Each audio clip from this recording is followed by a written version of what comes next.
afraid. Okay, welcome to tonight's meeting. Vanessa, please call the roll. Chair Davis, Here. Vice Chair Milliken, Here. Treasurer DeVarty, Already here. Trustee Hatcher, Here. Trustee Fleming, Here. Trustee Martin, Here. Trustee Milshine. Here. Right here, a motion to approve the agenda. So moved. Support. Favor? Aye. Okay, tab A is the recommendation that the Board of Trustees approve the minutes of the April 23, 2024 monthly meeting and May 13, 2024 special meeting as submitted. Do I hear a motion? So moved. Support. All in favor? Aye.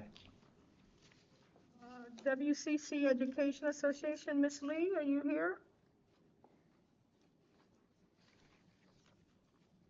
Okay. Moving on to public comments, are there any? Moving on to written communications, Vanessa, do we have any? There was one received. All right. Moving on to special reports, strategic plan goals and accomplishments for 2023-24. President Blanca. Yes, good evening, everyone. Trustees, as you know, annually, we report back to the board our accomplishments of the prior year. These were goals that were identified last year and at this time in terms of where we were going. So I am going to turn this over to Julie Morrison, who's going to bring us up to date on where we're at and the whole process as to how we got here.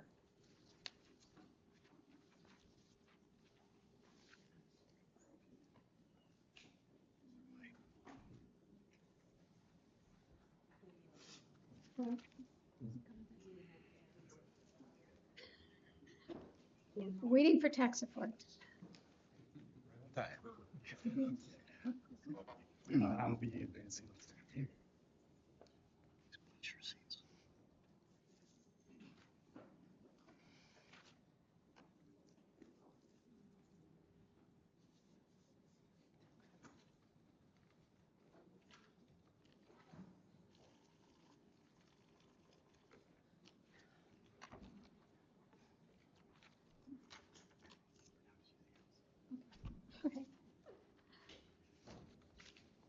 All right, I think we're in business. Close.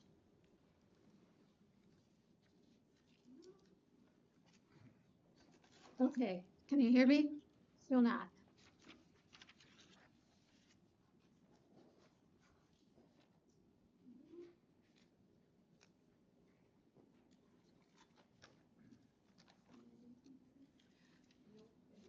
I In the meantime, I can talk loud to get started. take one of those mics. Use cordless.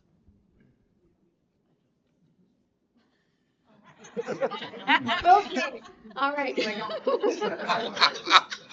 Gonna lose an eye doing this. Okay, thank you for your patience with this.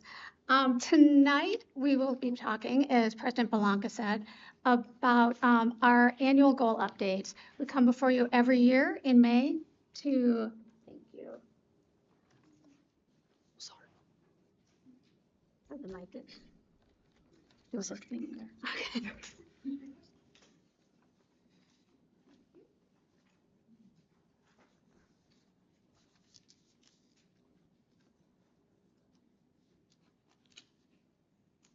So tonight, again, as I said, we will be providing our annual accomplishments and highlights of work that's been accomplished as part of our strategic plan. And we do this every year in the month of May as kind of a touch point so that you know what we've been working on over the last year. So tonight's agenda, as President Blanca said, we were going to talk a little bit before we get into the accomplishments. We'll be talking about how we got here over the last decade, really, of strategic planning and some highlights of some of the things that have been accomplished that you will see kind of the progression across the 10 years plus of work that has gone into these efforts. And then we'll talk about accomplishments for 2023-24 with some outcomes of highlighted goals. So to start, first, why do we do strategic planning? Multiple reasons, but primarily to be able to identify goals and initiatives that align with the mission of the college and position us for current and future success. Strategic planning supports our infrastructure for decision-making and also our day-to-day operational planning. And it really enables us as a college to address internal and external opportunities and challenges. And you'll see a list there that is not comprehensive by any means, but it helps us address things such as shifting enrollments and demographics, the impact of legislation, changing employer and job market demands, changes across higher education, for example, technology changes, instructional delivery, innovations, and many more, and the changing needs of students, the community, and business and industry. So we have had 4 iterations of strategic planning at WCC since we started this process. We started with Shaping Our Future in 2012 to 15. College had not had a strategic plan in place, so it was a really extensive process and aligned with President Belanca coming to the college. And that was our initial strategic plan, Shaping Our Future.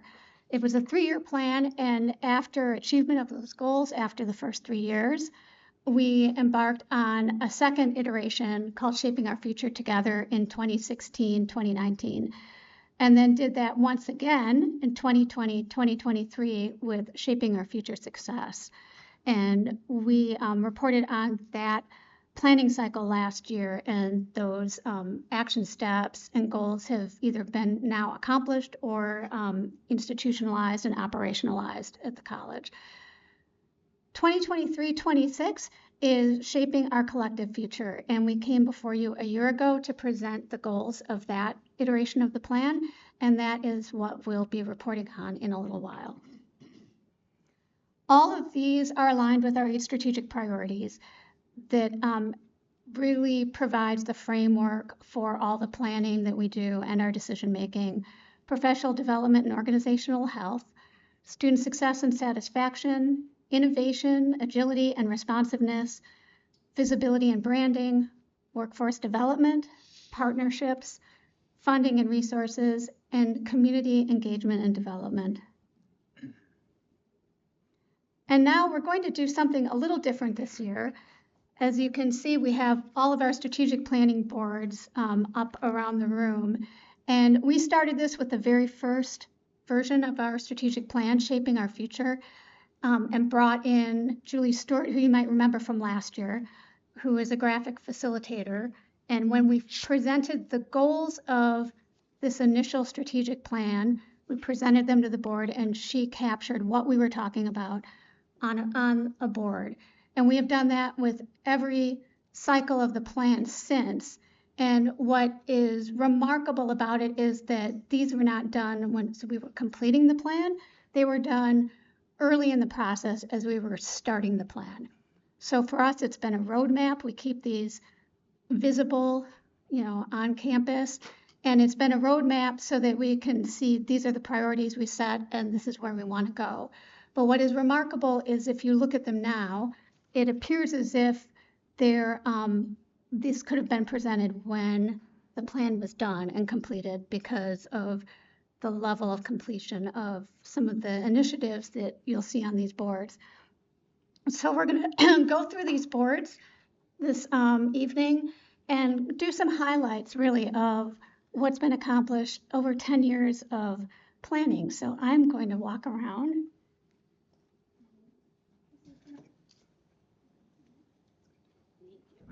Okay, now can you hear me? Yes. All right. So we started with Shaping Our Future, which is also up on the screen. And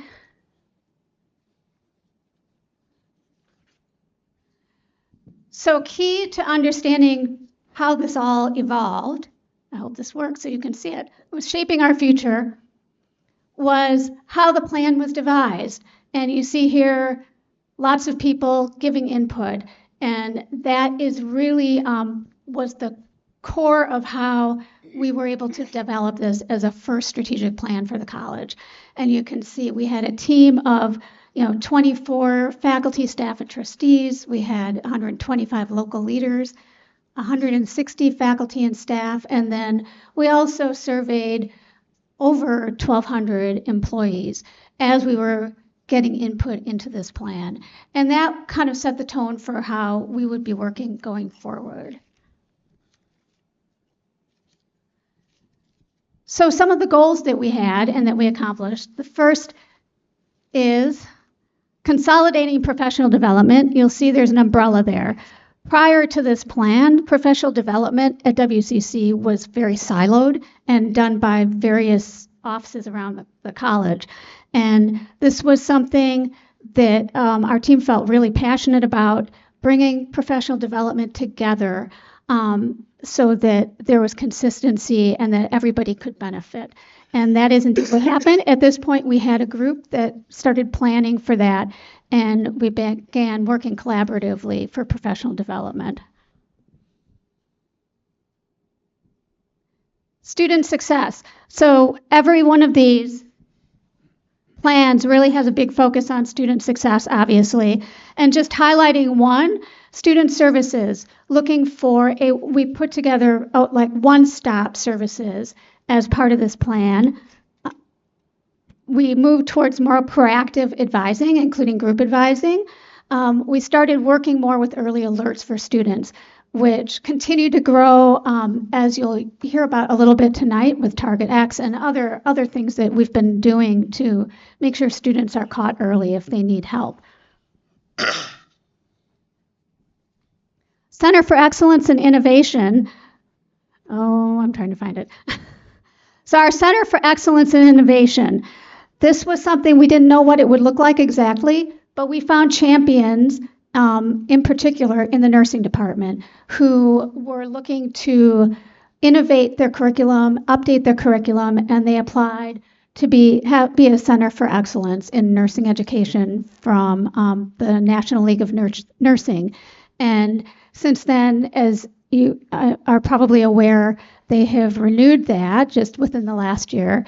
And we also ended up with a Center of Excellence for Cybersecurity a few years later. But this was a key example of how this evolved we found champions that really wanted to work on these things and made them happen.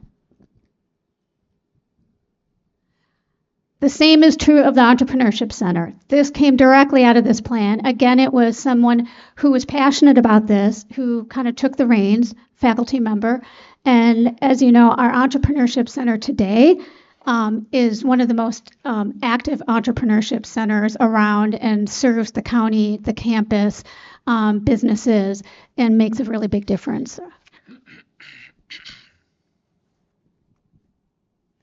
And also connecting with K-12, which might be hard to read there. Prior to having a plan, we did not have as many connections with K-12, even remotely, as we do today. That became a real priority and includes dual enrollment, which as of today, just the last 5 years, that has gone up 15%, just in the last 5 years. That's not even going all the way back.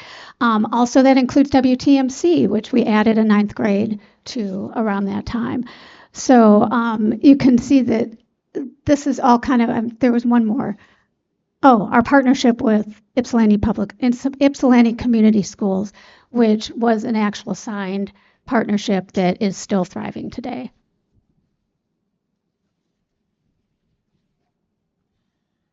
So expanded workforce development, that was another priority, and I'm looking for it right there.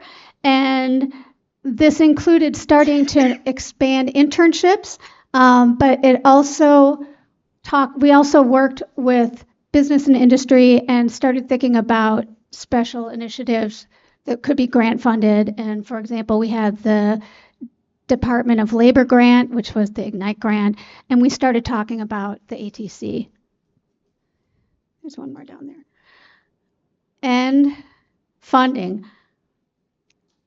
This is a big one. During this planning cycle, we had the largest funding effort we'd ever had, which was an 8.5 million campaign, which was really a highlight of this time.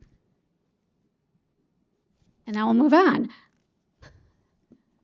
So Shaping Our Future Together, which was from 2016 to 2019. So diversity and inclusion, which grew dramatically under this plan. Among other things, we created a task force. We created an Office of Diversity. We hired a Dean of Diversity and Inclusion, and we really focused a lot on diversity and student success, but also diversity activities on campus. Center for Teaching and Learning, right down there. Center for Teaching and Learning was an outgrowth of our Consolidated Professional Development Initiative. And Center for Teaching and Learning is kind of the hub for professional development today on campus, and it's collaborative with Faculty Professional Development Committee and a cross-functional committee with Center for Teaching and Learning. And we've greatly grown our professional development activity here. Student success.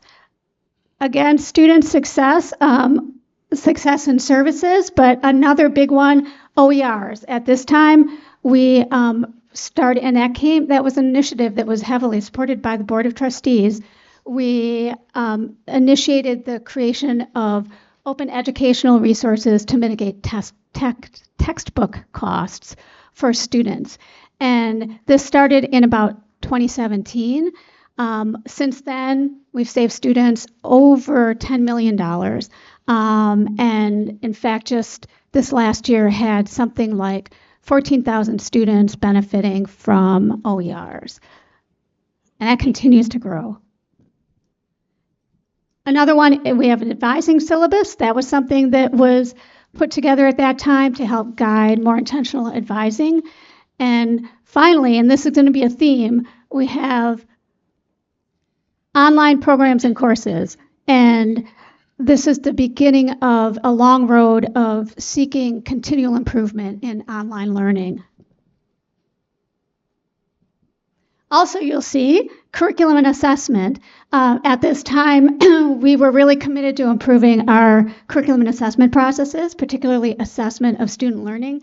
We joined the Higher Learning Commission's Assessment Academy, and that has really increased engagement in assessment work and the quality of assessment work on campus. Safety and security. I'm looking for the badge right there, right where the badge is. Safety and security. Over the course of some time, we had many conversations and did the hard work so that we could have a police force here on campus, among other safety issues, but particularly having the police force. Trade partnerships.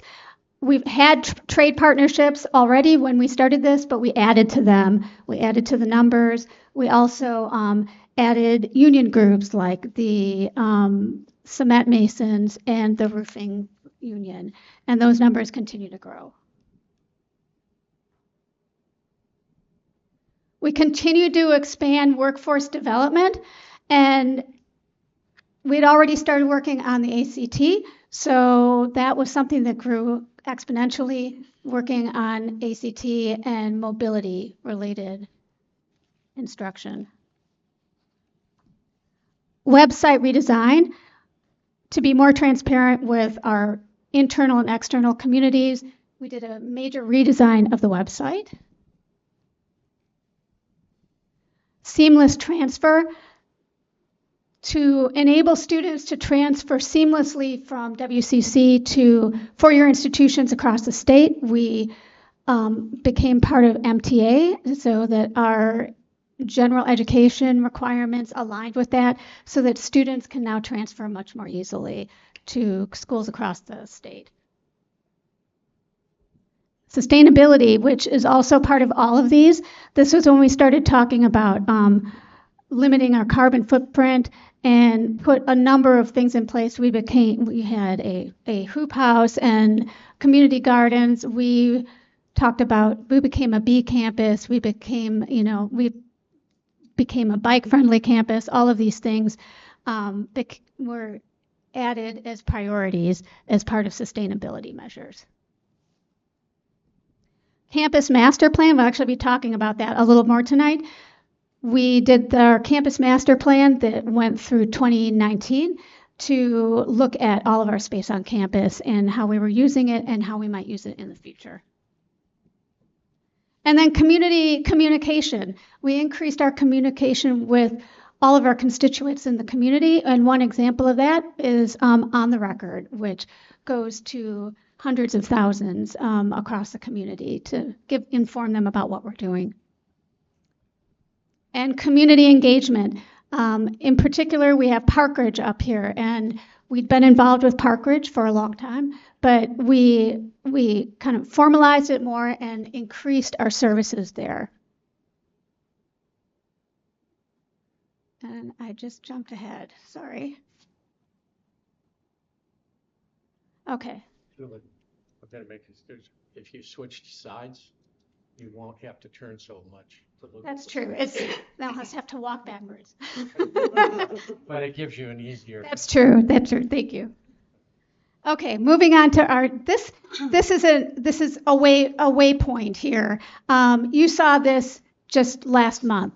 The infrastructure that supports student success, and this was actually from a retreat that we had with the board, and even though it's not strictly part of a strategic plan cycle, it informs how we did things going forward. And so it's important to have it here and as demonstrating what we've done.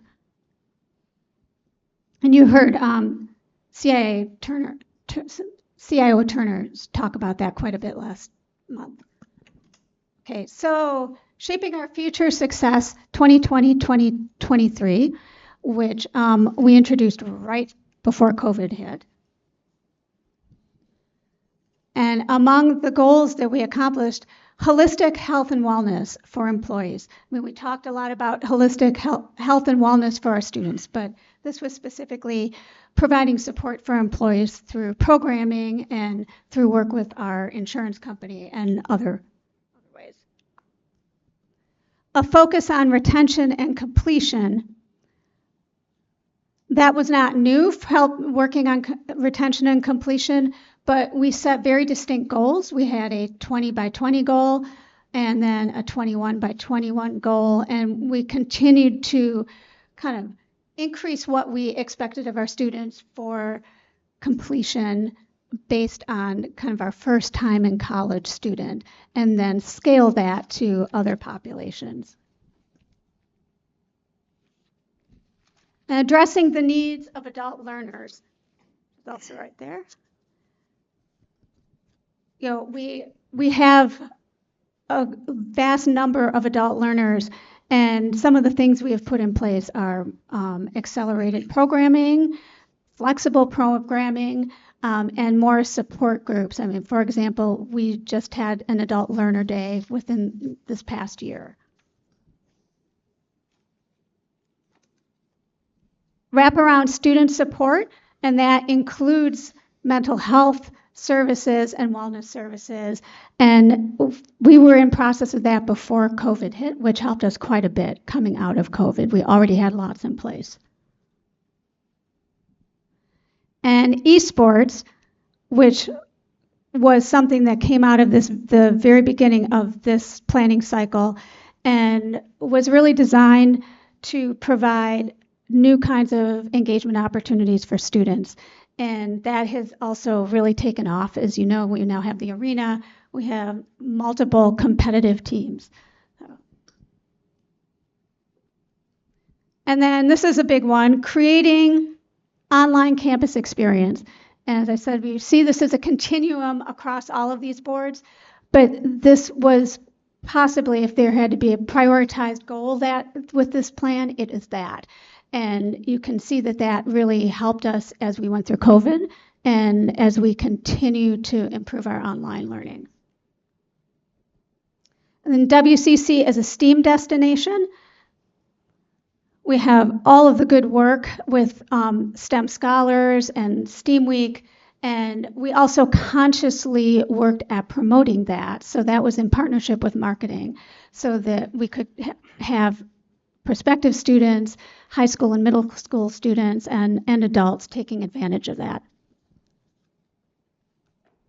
Workforce development, we have 21st century training, things like our boot camp programs. We have boot camp programs in pharmacy technology and in cyber and in kind of healthcare, home healthcare. And those are just a few examples of what that includes. Strategic fundraising. So strategic fundraising included our foundation creating the Student Emergency Fund and other funds specifically to help certain populations of students, but especially the Emergency Fund and looking at how we can best serve students. And then growth and grant activity. We have always obviously pursued appropriate grants, but it's been a really conscious effort to seek out grants that can really move the college forward, and the amount of grant funding has grown dramatically. In 2004, we had about $1 million in grant funding, and today we have about 15 million. So. 15. And carbon neutrality goals, this continued on the good work that we did with the previous strategic plan cycle. That includes our relationship with DTE, for example, for My Green Power, which we're the first community college to take part in that. And continued engagement in the local community, especially around access. And this relates to Park Ridge, but it also relates to other communities that we've spent time in bringing them to campus, serving them where they are. For example, and we work with the Ministerial Alliance, for example, and going to where our constituents are and seeing what their needs are. So as we've worked on this, I'll talk about this one in a minute. As we've worked on this, we have made sure that the board stays involved. I'm going to go back over here. We have made sure that the board stays involved on a regular basis, besides just coming to you once a year. And examples of these are the reports we give every month practically, but reports are annual and fall profiles, our student profiles that give you financial aid and student and scholarship data, our regular grants updates, our regular budget presentations, our capital project updates on college and career readiness, where you've learned a lot about what's going on at places like Park Ridge, our annual diversity and inclusion reports, which also include a lot of student success information, and our free college day updates. And so that moves us on to shaping our collective future, which is what we presented to you a year ago as our new iteration of the strategic plan.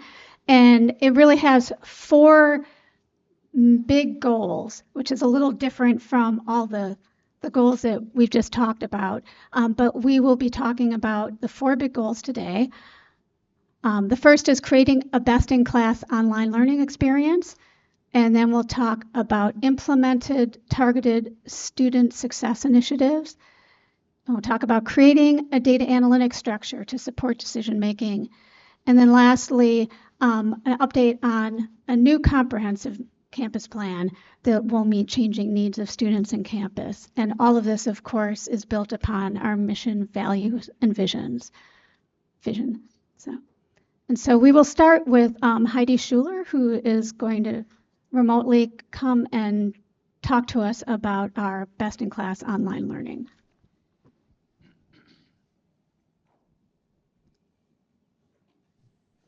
Thank you, Julie. Can everyone see me and hear me? Yes. Yes. Okay, fantastic.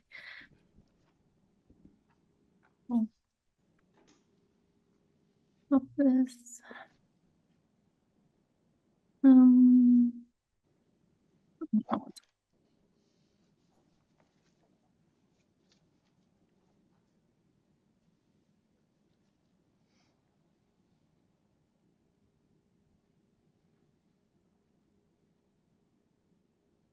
is everyone able to see my presentation?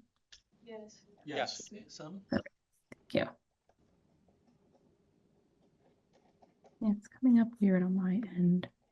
That worked fine last time.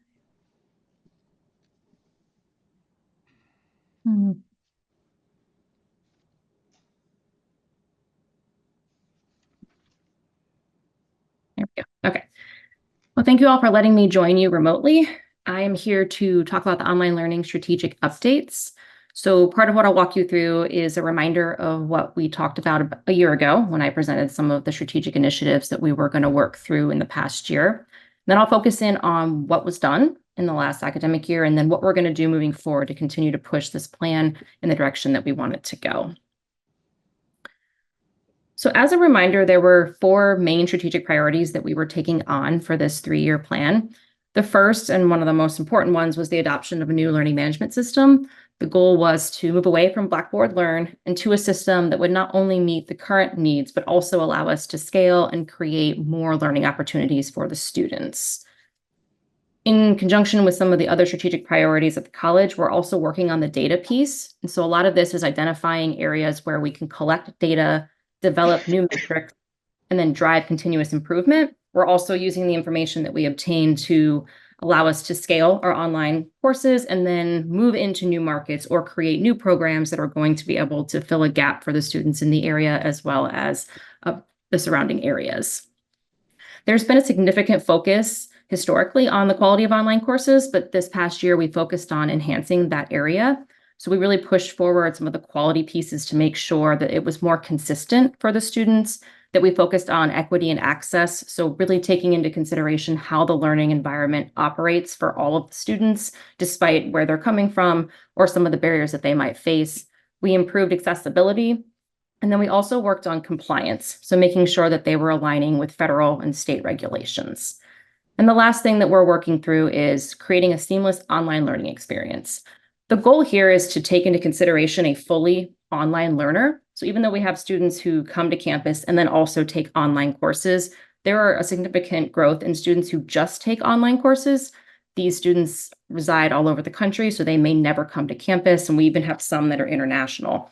And so the goal is to make sure they have the same experience through the quality of instruction, the support, and the technological needs to be successful, and then also that they have a way to experience the community, since they're not going to be here to do it. And so we've done some things in that area as well. So we want to make sure the journey from the point of admissions all the way to matriculation, they're able to be supported in the same way a student who comes to campus would be able to be supported. So those are the 4 areas that we really focused in on in the past year. And so I want to walk you through some of the things that we've done and some of the decisions that were made. So I'm going to start with the data and analytics because one of the pieces of data that we collected last fall really drove a lot of what we did and a lot of the decisions that we made. So there was a lot of great data being pulled about enrollment, retention, matriculation, success rates for students, the diversity and proportions of modalities, all of that being in the annual profiles that you see each year. But what we realized was really missing was the student's voice. We really wanted to know, how are the students engaging with us online? How is their experience in online courses? Are we providing them with the right support? Are we doing really well at some things and not so great at others? And how can we really improve? So part of the goal was to use industry best standards, but then align that to what the students are actually saying they need to be successful. So I'm going to walk you through that data in just a moment, but that was really critical to understand so that we could use that to tailor some of the changes that were made in the past year. We also recently developed some faculty surveys to hear more from them on how we can support them or how we can drive innovation in online learning. As you can imagine, our transition to campus is a really big undertaking. So we did significant training for the last several months for the faculty, but then we gave them a survey just recently to capture their needs. Our goal was to understand if the trainings are working, if they feel more prepared, if there's gaps in the content, or if we're not aligning it with times that they can meet. This way, when we go into the training for the fall and into the winter, we're able to give them real necessary trainings in the times that they need them and the modalities that they need them, and in a way that ensures that they're supported. So we're pulling that data to look at those things and move forward with that.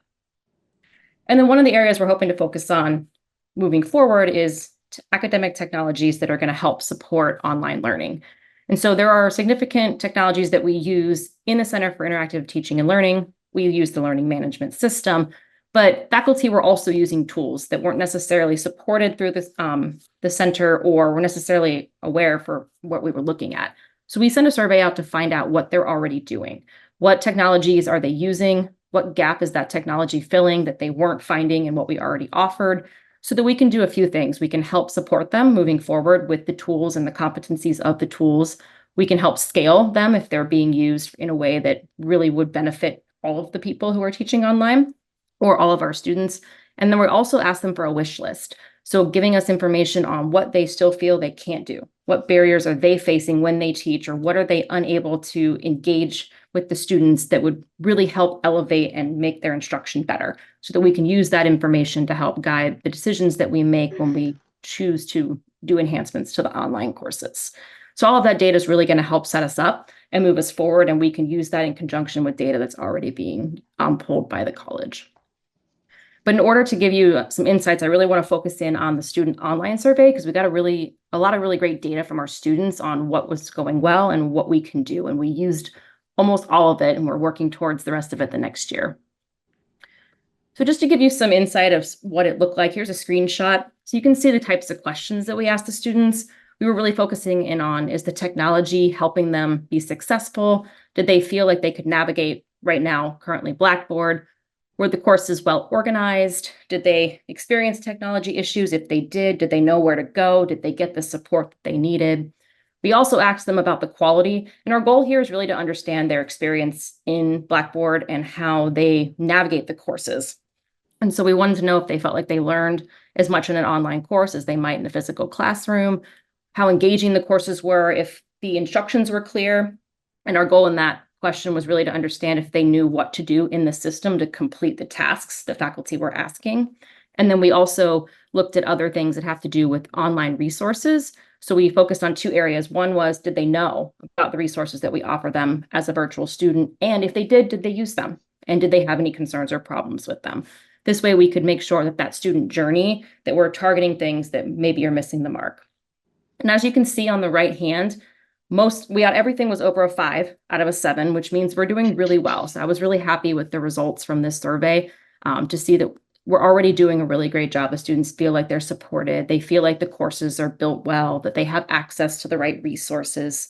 Everything that's highlighted in green is above a 5.5. So it's a significant amount of the data that we were able to pull. So I just wanted to show this to you so you could get a sense of what we asked and where the students felt. And as you can see, we had a total of 226 students who responded. Some of them didn't answer every question. That's why some of the numbers are a little bit different. But we were pretty excited about this. But even though we did really well, we did ask them, what can we do better? What can we improve on? What were some things that you struggled with? Was there something that maybe created a barrier for you? And so those were the things that we took out of this survey to focus on and move forward in conjunction with some of the other work we were already doing. So I want to show you some of the main comments that we got from students on what we could do better. So one thing that was consistent across a lot of the students was they felt like individual courses were consistent. Like once I got in there, I understood where it was going, it was organized. But when I moved to the next course, that one was different. So my experience between course A and course B, it wasn't consistent. Where I found resources had changed. The organization was a little bit different. And so what they were saying was that they're relearning the system and also learning the content for the assessments. Our goal is that they don't relearn the system, they learn it once, and then all the courses function the same. And they really only need to focus on the instruction piece that's coming from the faculty. And that also works for the faculty too. They know where everything is and everything's the same in all their courses. Some of the students talked about clear communication and instructions, and this came from a technical perspective. Students felt like they got all the instructions necessary from a faculty member to do an assignment, but then they weren't really sure how to submit it or where to go for help, or if they had never used Blackboard before, exactly what they were doing. And so that's where we got a lot of our calls. And we also found that faculty were getting a lot of those emails. And so we were trying to find a way to reduce the technical component from being called in by students or being a burden for faculty. Some students talked about course pacing. So as you can imagine, an online student is going to be taking courses online, most likely because they're more flexible. They work around their schedule. It helps them prioritize some of the things that they're doing. But some of them didn't seem quite prepared personally. They needed a little bit more help with the time management piece, maybe understanding the difference in the modalities, or understanding just how to factor it into their life. And so that was helpful to know that some of them struggled with that piece, which is very common for online students, but that was expressed. One of our biggest concerns was functionality in Blackboard. The students felt like it was clunky, it was difficult to manage, it was hard to understand sometimes, and then sometimes it just didn't work. So a lot of the things that they specified from a technical perspective should be resolved with Canvas. So we're excited to see if we see a lot less of that concern when we run the survey again and we have them in Canvas. There was another area where students had requested course evaluations. And so what they were asking for was they wanted to know that the college prioritized checking all the courses every 2 or 3 years to make sure that all the standards were the same, that things had been moved, up to a more dated place, and that if anything had changed in their world, what they would expect from an online course, that the college was keeping up with that through a standardized process to make sure that it always was moving forward with the trends. And so that was a pretty important takeaway for us as well. A majority of the students were able to access the virtual support services, which was really great to see. But about 20 or 30% of them didn't know. They said things like, I didn't realize we had a tutoring center, or I didn't realize we had a counseling, opportunity. Otherwise, I would have taken advantage of it. So we're going to do some more strategic work on making sure that the online learners are getting the same information about the services that we do on campus. And so that'll be part of some of the things that we work on moving forward. But I just wanted to provide you with a snapshot of what we got from this survey, because it really did help us when we made a lot of our decisions for what we did in these different key areas. If you have any questions along the way, please feel free to let me know. Yes, I have a question. Sure.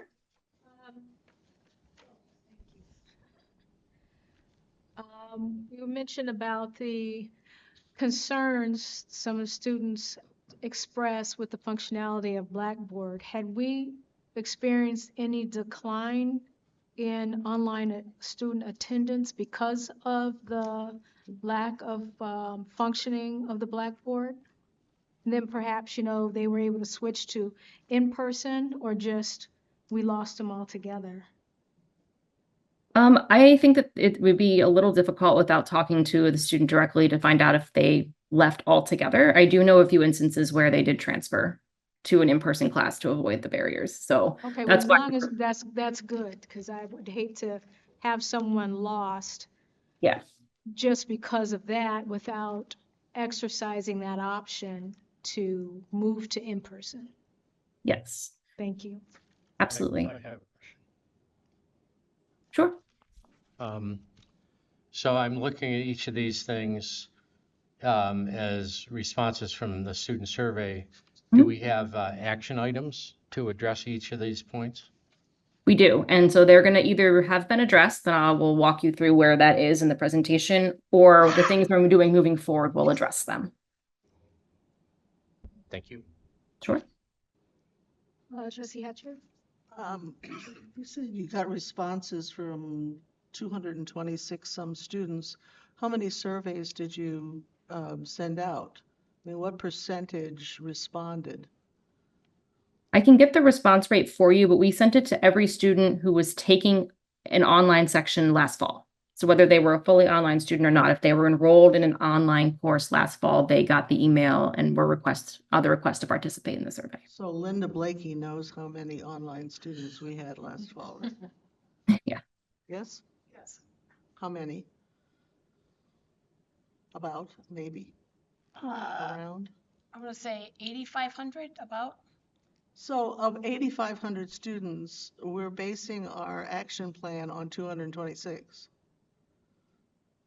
So not Seems a little- necessarily. Oh, go ahead. It just seems a little slim to me. in terms of what, the other 8,200 students were feeling for not answering the questions or whatever? We don't know. Absolutely. We don't know, and we are hoping to run this consistently and get more information. I think what's helpful about these comments is that these were things we had already planned to address because they're things that are common for online learners to have an issue with. So it helped kind of reinforce that the direction we were going would help at least this group of students and hopefully more, since these are common issues that we would find. Thought. It seems that the direction or the improvement we're looking for or the quality we're looking for has a lot to do with standardization. And I'm not convinced that standardization in college level courses is necessarily, I mean, it could be a good thing, but not necessarily a good thing.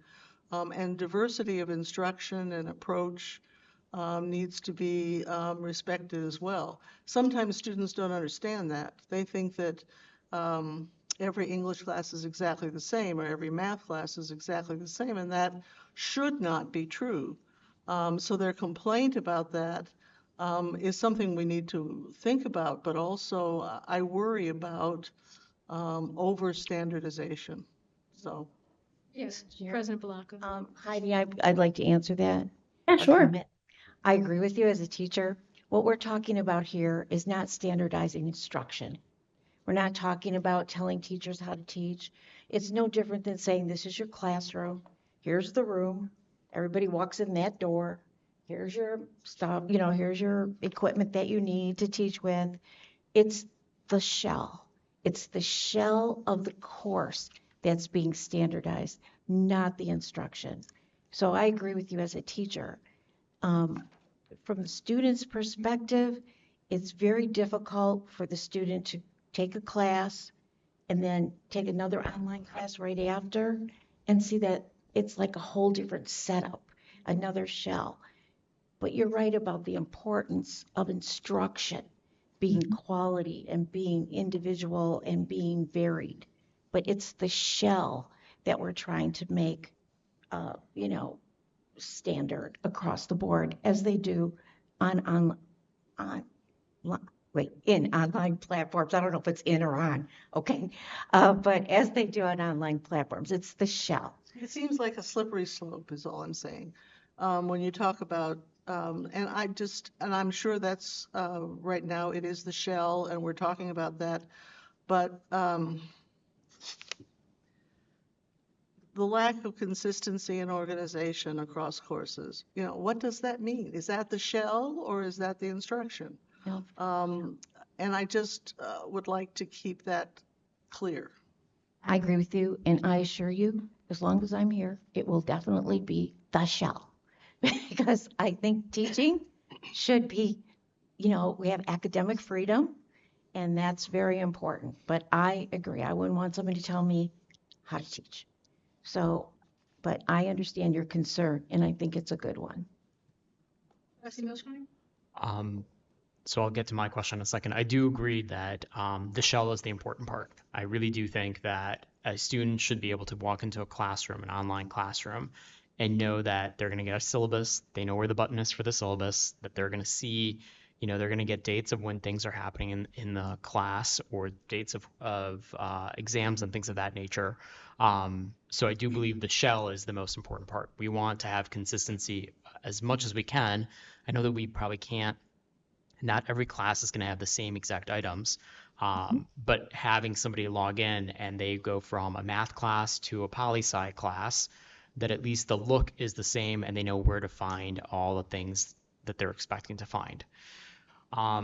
Then heading to my question, Heidi, you had mentioned that you'd also done a survey of faculty to find out where they stand with training. So I wanted to get some feedback on how that survey went and how you're modifying the training and sort of how you're modifying it based on the feedback that you received. I can absolutely provide that to you. We just closed that survey within the last week. So I'm pulling that information together to provide that exactly those answers after I share it with the deans and BPI Tucker. So I want to make sure that we all are seeing the data and putting that answer together for you, so it's the right training. But I can absolutely provide that out to you once we've taken a look at it and thought, given suggestions for what we think is best. Whenever it's possible, I'd love to see it, just so I know it's a big concern about moving over to Canvas. Of course, yeah. So I'd love to see that. Thank you. Yes, absolutely. Anyone else? Okay, you can proceed. So speaking of Canvas, I was going to give you some updates of what we've worked on. Last fall, we were able to get that approved. And so since that time, we have moved through the adoption process. As a reminder, one of the reasons why we chose to move away from Blackboard into Canvas is due to its intuitive interface, its ease of use for faculty and students, its mobile compatibility. So it does a really great job of shifting everything from a laptop version or other device version to mobile and functioning very clearly on both sides. And then it also has stronger analytic capabilities. So we're able to pull data and then merge it with the data that we're collecting from different metrics, as well as what's collected by the Institutional Research Office, to really get a better sense of what the students are doing and how we can help them. We did our initial implementation last fall. So that was a complete technical setup, which is all of the backend stuff to make sure the system works. We worked with IT to authenticate all the users. All of the faculty are enrolled in Canvas. We enrolled them in two things. We enrolled them in what's known as a sandbox, which is a completely empty course. This way they can go in and build things, break things, delete things, edit things, and it doesn't have any consequences on their already built courses or on students or anything like that. And then we also enrolled them in their own courses so that they can see what they look like, start making revisions, start using the trainings that we're providing to actually do things in their courses. And we're working on enrolling students at this point. We also integrated all of the tools. So anything that was already integrated into Blackboard and was needed to function, we're integrating into Canvas. Those have all been put into place. We also migrated all of the courses successfully over to Canvas, and we have kept records of up to the necessary amount of semesters for archiving, for data, for reporting and assessments. And that's all in an archive. So at any point, if a faculty member needs information from those courses, we can pull that for them. If we need to pull a course that maybe hasn't been taught in a couple of years from the archive and push it into Canvas, revise it, and then let it be taught, we can also do that. So everything has been backed up. There won't be any loss of data or coursework or course design and courses in this process. We also created a course template. And so this will probably help explain where the comments about the consistency and the experience is coming from. And I will show this to you. And so the template was really created to address the structural concerns that the students were having. It does not touch instruction at all, but I will show you what it looks like and kind of what we put into place to help support the students. That was programmed to be mobile responsive, so it's easy to pull up for students anywhere, anytime. It does provide a little bit more of a consistent experience. We have trained faculty on it. We did have faculty feedback on it. And so it was a very lengthy process. And two of our designers in the Center for Interactive Teaching and Learning took the lead on this and worked really strongly to take what they knew the faculty needed from Blackboard and recreate it in a way that helped the students, but also was the same or similar to how the faculty had already been using the system. So the shift was less difficult for them. And I will show that to you in a moment.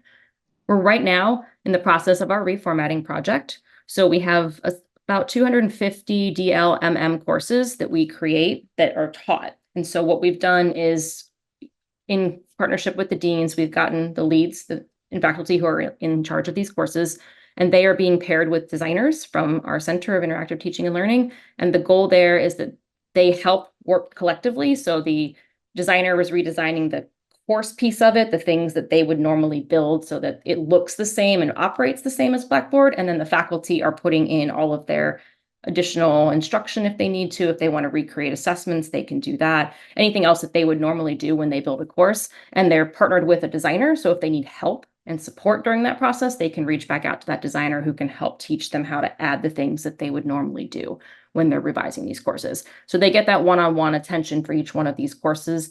And so far it's been going really well. We started a pilot of it in February, and we have been working through the business department to date. That's a longer project, and we're consistently working and making changes as faculty provide us with feedback. So that's what we've done since the implementation. As far as the quality of courses, we've done a few things that has been really great, and I want to highlight them for you. So one of them was aligning the processes between credit and non-credit. So the goal there is that if I'm a student and I enroll in a non-credit course, my registration process is the same. The integration between all of the systems to get me through my registration into Canvas, into my course is the same as what we do on credit. We've also created a slightly varied template for them, which is going to give them a standardized experience that helps facilitate the goal for scaling the non-credit side. And so this will just mean that if a student decides to come through our non-credit portal, transfer to our credit, maybe come back later for non-credit, that experience is very similar for them so that we don't have barriers along the way that make them less likely to keep coming back to us for additional educational opportunities. We also redesigned the quality assurance process to align it more with industry best standards, but we really focused in, like I mentioned, on that accessibility piece. So doing more things to make things more accessible for the students. We worked on an access piece, and so that was just making sure that we take all of our learners into consideration. So despite their technological backgrounds, whether or not they've ever been in an online course, whether or not they've ever used Canvas or Blackboard, we took that into consideration and tried to find different ways to support them that didn't burden the faculty with the technical piece of this process. And we also focused on different ways to use the system for engagement. And then we embedded instructional and technical support. So rather than having the students be concerned or lost in Canvas as they're working through the courses, we set up all these different areas for them to find support. All the support they would need at the college, all the support they would need technologically, as well as things that would help them while they're working through the courses, such as how to submit assignments or discussions, how to operate quizzes, things that they might need to know when they get in there and have to participate in that particular assignment or expectation.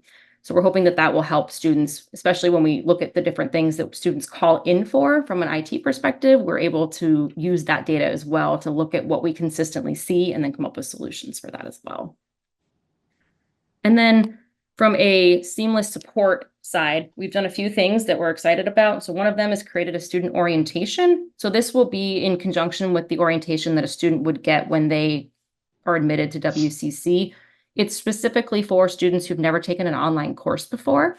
So it walks them through the expectation of what an online course is, what the different modalities are. So when they're registering for courses, they understand what they're registering for, what the commitments would be. They can make sure it fits into their schedule.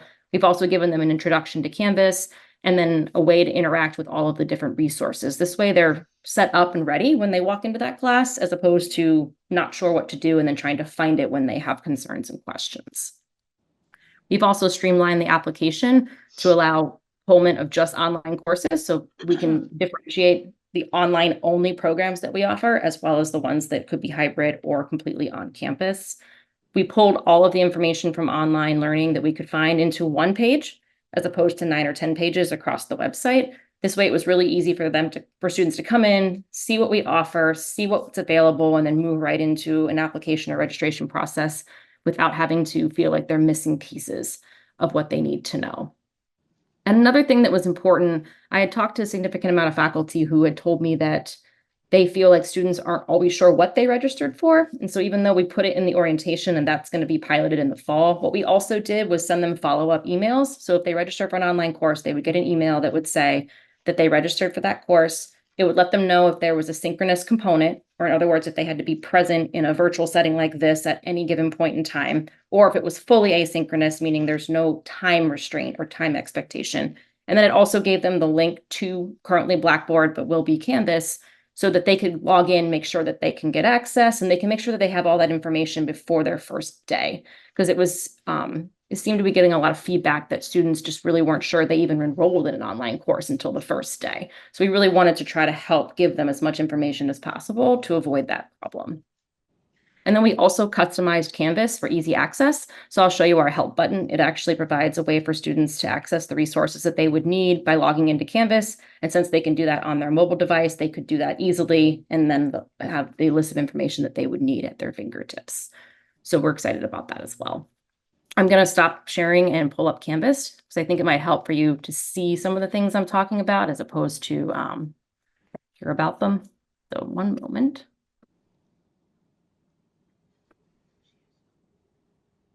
So this is our instance of Canvas. Can everyone see it? Yes. Yes. Perfect.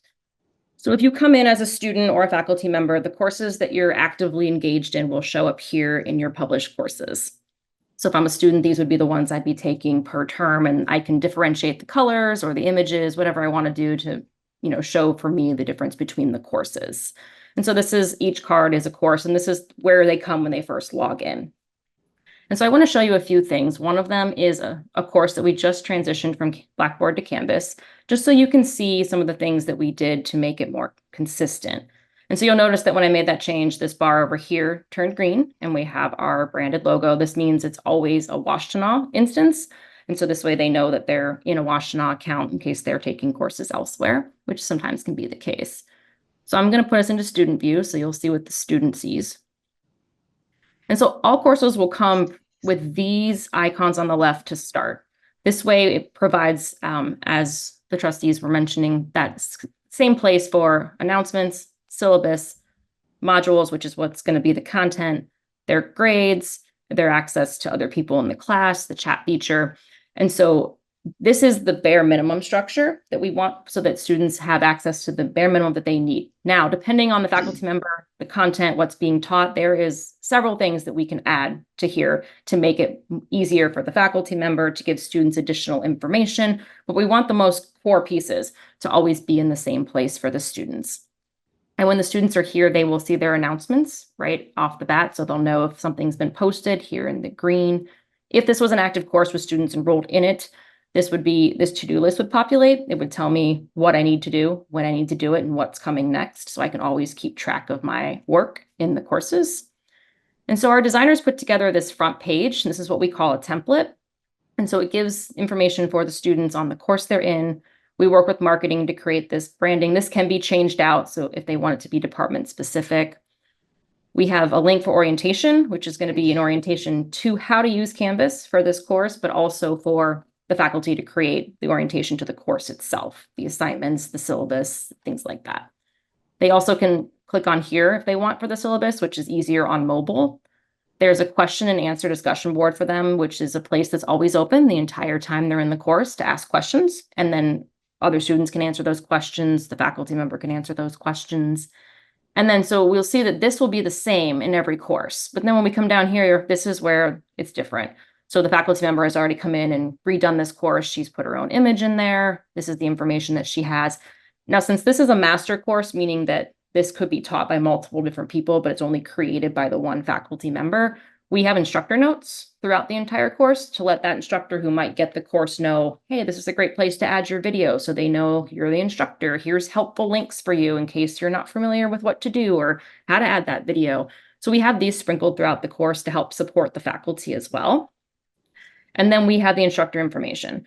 This is key because a lot of instructors were saying that students sometimes couldn't find their information or tried to find the syllabus to get it. So we wanted it to be right on the front page. This way they can easily contact the faculty member at all times and there wasn't that disconnect. And so this will be the front of all of the courses, but then all of this stuff can be edited and changed based on the faculty member who's teaching or if they're building it. And then if we go to the modules page, you'll see a few other things. A lot of this was already inherent in the course, and so we didn't change a lot of the content pieces of it, as mentioned, but just the way it looks. So for every module, if I come in here to module 1, I will see an overview that's created by the faculty member with sometimes a picture, sometimes not, but we've added these little bars, little things that just give it some standardization. The learning objectives are always here, and then the faculty always provide a to-do list, which has been really helpful for the students to know, hey, in module 1, these are all the things I need to do. And when I'm done, then module 2 would be next. And so that's helpful for the students to know what they're doing each time. We also added some of that embedded support. So that's what I wanted to focus on for you. So if I pull up this assignment here, you can see that the assignment overview, this is all the content from the faculty member. This is what they need to do. Here's their instructions. Here's their video. Here's all of the questions that they need to think about for this particular assignment. But we've also added these areas here. So the grading expectation, which the faculty member adds in, but it gives the students an understanding of, hey, this is going to have a rubric. Here's where it's located. Here's how I'm grading you. And then we also have this how to submit section. We have this across discussions, assignments, and quizzes. This way, if I'm a student and I get in here, It tells me how to submit the assignment, what to do, and if I still can't figure it out, there's always a link out to a Canvas resource that walks me through exactly how assignments function, what I need to do, where I need to find things. This way, it's not always something the faculty member has to help with because we've given them these embedded resources. We're hoping that them utilizing them will really help. And as you can see, they have the rubric here, so they'll see this once it's graded by the faculty member who created it. And then down here, here's our submission types. And so those are some of the things that we did was create this template, this more. And so when I talk about having that consistency, I'm talking about access to resources in the same place, information that is consistent across these pages that help the students from a technical perspective, as well as our help menu, which is here. So if I'm a student and I need help, I can click here. And as you'll see, I can go to student guides, which will help me learn more about Canvas. I can access our library. I can contact the success team. I can look at academic dates. I can contact Commons if I need help with technical issues. I can schedule a tutoring session if I am on campus. I can look at safety and support information. I can do personal counseling. And if those aren't the main things that I need, then I can click on campus resources. That will take me to the student gateway, which has the list of all of the resources that are available. So if these immediate ones are not what I need, then I can click on this as well. And we also put information in these courses for the students that teaches them where these are so that once they've learned it, then they'll always have access to it. And as I mentioned earlier, they can grab it right on their phone, which is really helpful for them to have those quick, easy access. And then for the students themselves, we created a Canvas training. I just wanted to show it to you because I think our designer did a really great job on this. So this was done by our academic technologist, and he created a student Canvas training that he created like a journey, as you can see here. And each one of these is a stop, a restaurant in the area. And so you kind of eat your way through the course, which was kind of fun. But I'll just show you kind of one of the modules because I think he did a great job really helping the students. And so for instance, this is like module 1. This is the Blimpie Burger.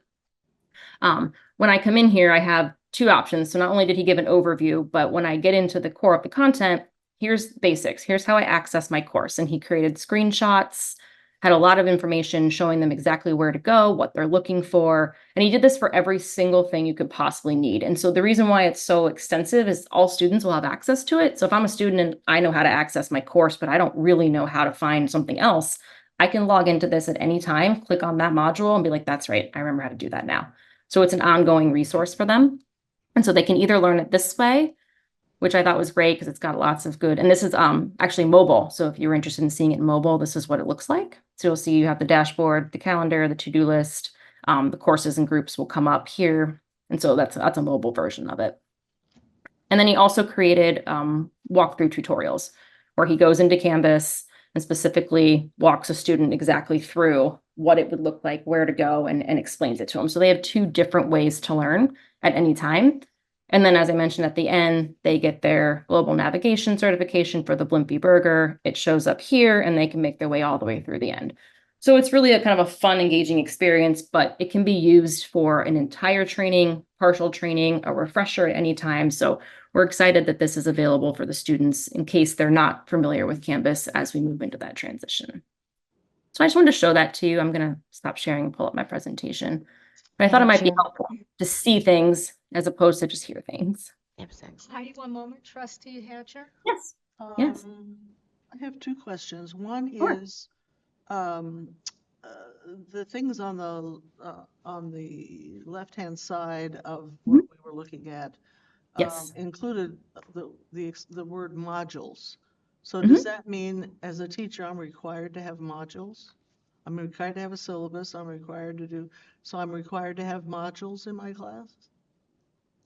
You wouldn't be required to if you weren't teaching. So it would depend. If you were teaching a distance learning course, they all do have modules. There isn't actually one course that's ever been built that doesn't have them. If you're teaching face-to-face and you don't have it set up that way, then no, that would be completely up to you based on how you're using Canvas. We have some faculty who tend to use it more in line with the module format, but we have some who just use it as a resource area. And so it would just depend on what your goal was. So it's not necessarily part of the structure that you were talking about. It can be, my other question is, what's your guess as to what percentage of the faculty are ready to use this? So that's been an interesting to try to figure out. And that's why we're excited to look at the data, and I can pull that information for you to let you know. I do know that there's a decent amount of faculty, especially part-time faculty, who do know Canvas. They've used it at other institutions. It's been migrated at different institutions, or they currently teach there.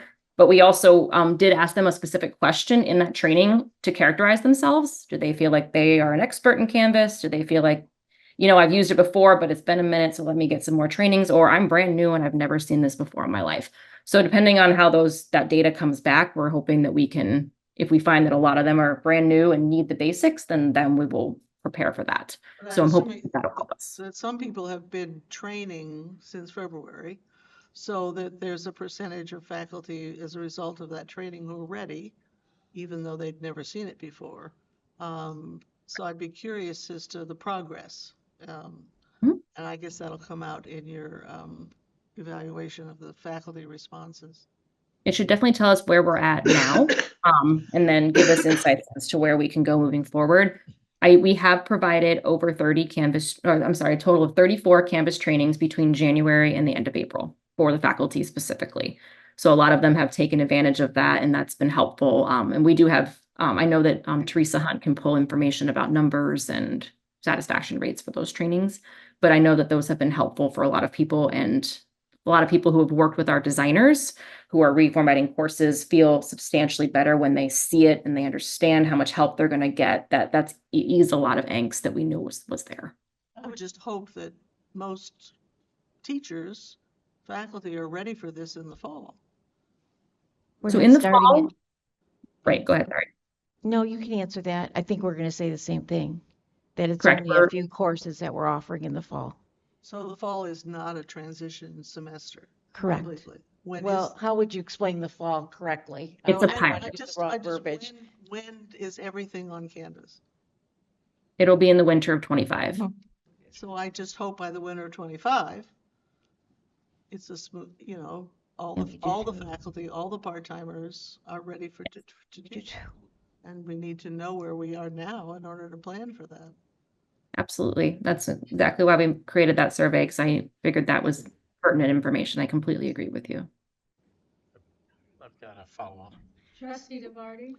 So of course, I'm not a teacher, so I haven't built a class, but I'm looking at the modules as something that would be pretty standard for asynchronous distance learning classes where you're not actually meeting as a class on Zoom or whatever you're using. But I have taken a class like that as a virtual class that we actually meet. Are those wouldn't be necessarily expected to have modules, right? It would be dependent on the class. Mine was an art class. So a lot of it was presenting the art we were working on and uploading it so it could be put up and discussed by other classmates.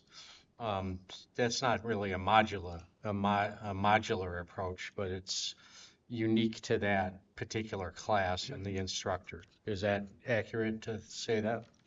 Yes, as of right now, the virtual courses operate differently. I think we were going to look at having them use some of the pieces of what we've built for the template so that they have more consistency, and just in the areas I showed you.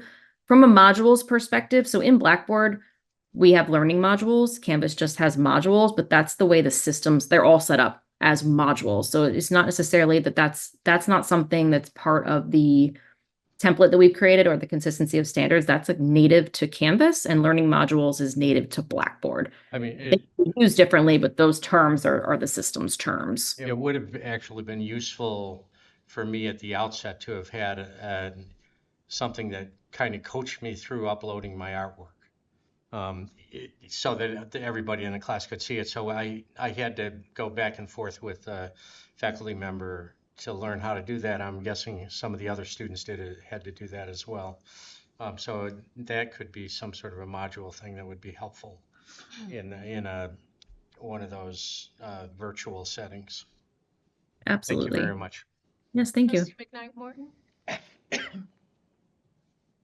Well, the last time I took a class here was over 50 years ago. So Did you have modules? not one other than looking through a book. and all this other stuff. So this is really something that I'm hearing and listening to, because these students who are coming through today, really, this is set out on a silver platter for them, literally. And I'm really amazed. I'm almost like dumbstruck hearing this and seeing all what you're talking about. I'm still trying to figure out the difference between board That's wrong.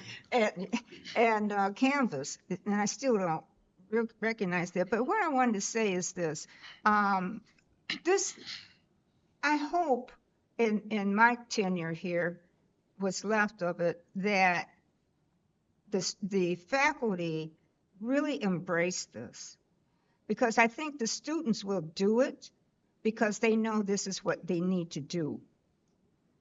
But I want the faculty to feel comfortable. I want them to feel that this is really not just for them, but it's for the students. And the students will really embrace this based upon with the faculty buying into it. And this is just my statement. I really can't talk about classrooms and teachings and all this other stuff, but this is what I know, and this is what I'm really embracing now to try to figure this stuff out. And furthermore, I just want to say, Heidi, I can see why you got your doctorate degree, because you were speaking right off from your head. No notes. Thank you very much. Excellent, excellent. Trustee Mills? So I think I was slightly naive when we approved this, that I thought this is going to be super easy. I didn't think it was going to be super easy. But I thought, now seeing what you're doing on a daily basis, converting these classes, this is a huge, huge undertaking. And also, if additional resources are needed for our faculty, I think we as a board need to be responsive to that, because there is no January 1st, 2025 failure here. It's got to be perfect. And now seeing this in person and seeing just one class of how much work you've had to do, and we haven't delved into all the modules. It's a huge undertaking, not only for you and your staff, but also for our faculty members. So whatever resources are needed, I think we should be behind that to make sure that this is as seamless as possible for our faculty as well as for all of our students. So thank you for what you're doing thus far. I've learned a lot. Thank you. Oh, thank you. I appreciate that. Anyone else? Okay, you can proceed. Trustee I Henry? think I'm exploring my aversion to modules. And I think it's historical, because when I started teaching, a module was self-instructional. And all modules were for self-instructional without teachers. And so I have a problem with the word module, and I just wanted you to know it wasn't personal. That's nice. That was nice. That's nice. Thank you. Okay, Heidi. All right. One moment. Okay. Oh, I'm sorry.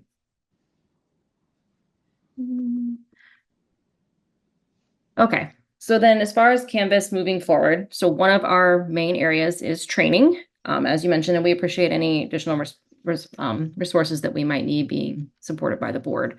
So we do have, as I mentioned, we did the 34 trainings specific to faculty. We are still working on trainings for the faculty, but many of them take some time during the summer. So we've shifted our focus to the administrative staff for the next 2 months.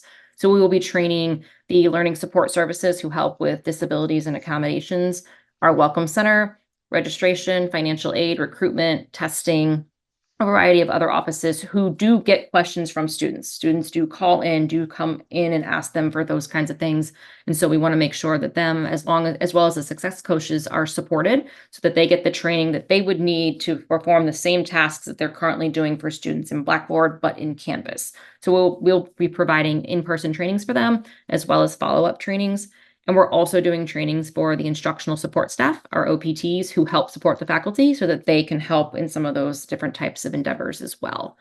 We started off our training, I wanted to just mention, in January with Canvas coming on site for a 3-day comprehensive training, and that focused on the help desk support, the Center for Interactive Teaching and Learning employees, the UA, those who administer Blackboard and future Canvas for the UA, and Arista has been leading the support in that area moving forward. And we also provided that for the WTMC instructors. This way they were prepared to train the instructors who were teaching as well as move their courses, and they're doing a pilot in the fall of Canvas as well.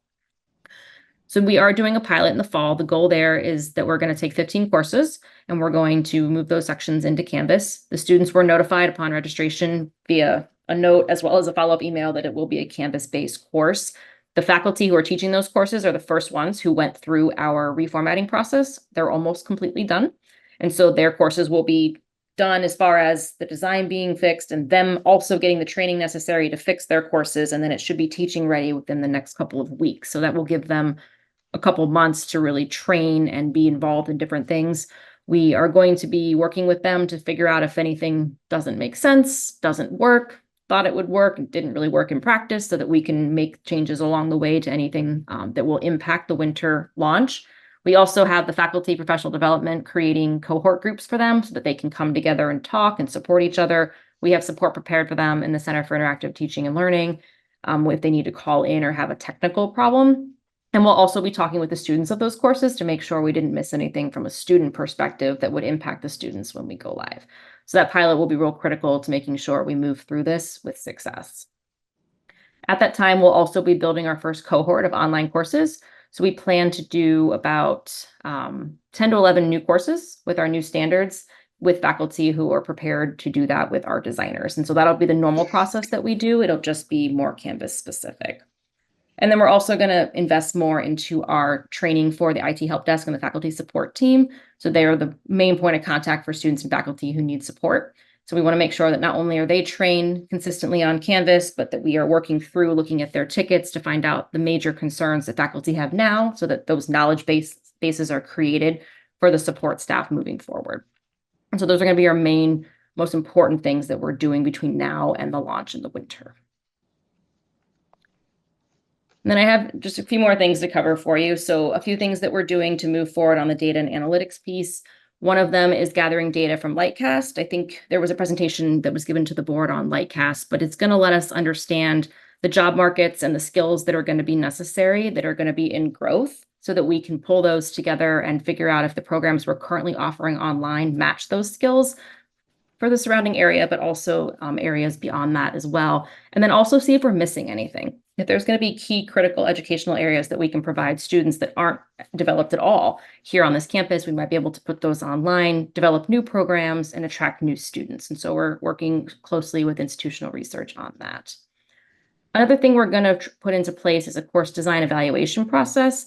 And so the goal there is that when we build a brand new course, so our designer and our faculty member come together, they build a course. The first time it gets taught, that we survey the students to ask them how it went. How was the experience? How was the design? Did they have the right support? So it'll be kind of a mini version of what we're asking all the students, but we're trying to catch them the first time it's taught so that anything that we didn't provide to them that is necessary can be added into the course, added into Canvas, added into our different areas of the template, and then done for moving forward. And another thing that we're working on is Canvas reporting. And so our goal is to pull data out of Canvas on student engagement, participation, and student needs, and marry that with data that was already being collected by the research, institutional research office to get a better understanding of what our students need, how they're actually using the platform, and the ways that we can help them. So just really trying to drive that continuous improvement for both faculty and students, since they're the main people who are involved in the teaching and learning piece. And then from a quality perspective, I am going to be working with the deans to look at how to create a course redesign model. So responding to that request from the students to have the courses looked at every couple of years. And so it would be with the faculty insights, probably move them back through a cohort so that they can be redesigned if necessary, they can be upgraded if necessary. That would be just going through our normal cohort process, but allowing for those courses and those faculty to have opportunities to be supported when they need to revise those courses more often than changing to a new system like we're doing now. We'll also be piloting those innovative technologies to really try to meet students where they are, foster that community, that student engagement, and we're going to use the data that I mentioned previously about the academic technology tools to do that and to train faculty. That will be a future forward. We're working on Canvas and Canvas preparation, and then we will move into that afterwards. And then, as I briefly mentioned before, we are going to work through some standards for those virtual courses, and they're going to be specific to the system. So they're going to make sure that if a student comes into a virtual class, they'll have information on how to upload their art project or how to contact certain places on campus. They'll have some of that same support, even though all the instruction will be done synchronously by the faculty member, and none of that will be changed. And that's just really going to help align that process and extend that work. The other, that was my last slide. Before I'm happy to take other questions, but I do want to mention that this has been obviously a very big undertaking to work on all these projects, and it's really been successful because of the support of everyone in the leadership and the support of the faculty. And so I've been excited that there's strong partnerships on the campus and that everyone is supportive of moving this forward and moving it forward successfully. I've been very well supported by VPI Tucker and also Dean Ann Nichols, who I don't believe was able to be at the meeting tonight, but she has stepped in to help not only work through things that are happening with the faculty and make sure there's consistent representation of their voice, but also helping administratively with some of the staff in CITL when I'm not up there on campus so that they have the support that they need and someone they can consistently go to in order to make, real-time decisions on some of the things that they're working on. So that has really helped elevate this work and make what we've done possible and successful. Trustee Hatcher? I'm just wondering if in the first semesters or so, there's a complaint button on this that students can push the button and say XYZ isn't working, or Canvas? I know they can go to their dean and they can complain to their teacher, but it'd be nice to have a little red button that says this ain't working or something. I don't know, for your feedback. Okay, yeah, I can look into that. So something that's thought. quick and easy. Don't want to do it forever because there's always a complaint, but at the beginning it might be useful.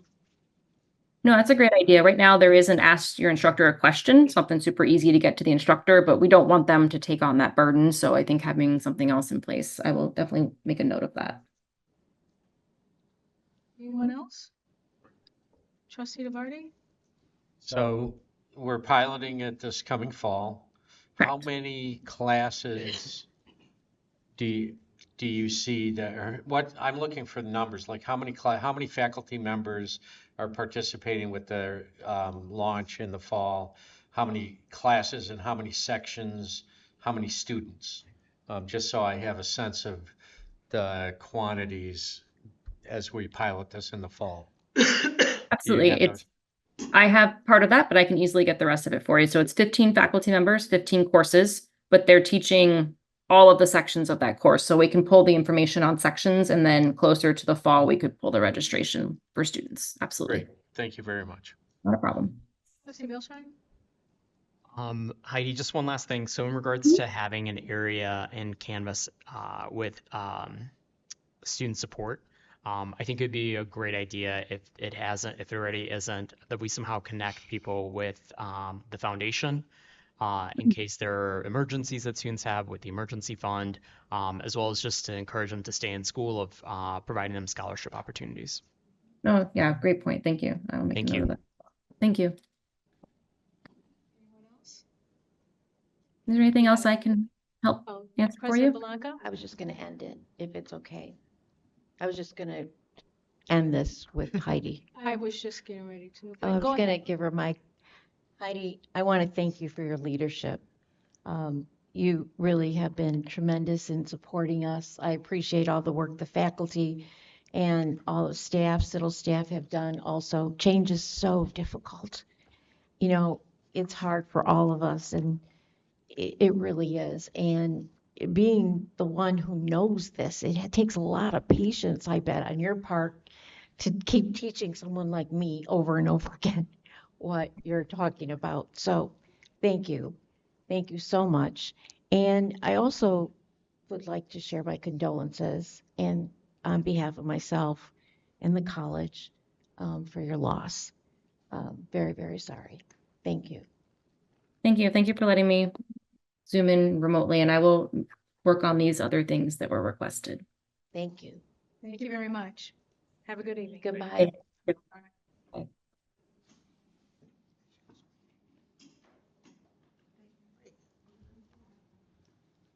Oh, yeah, we'll come back.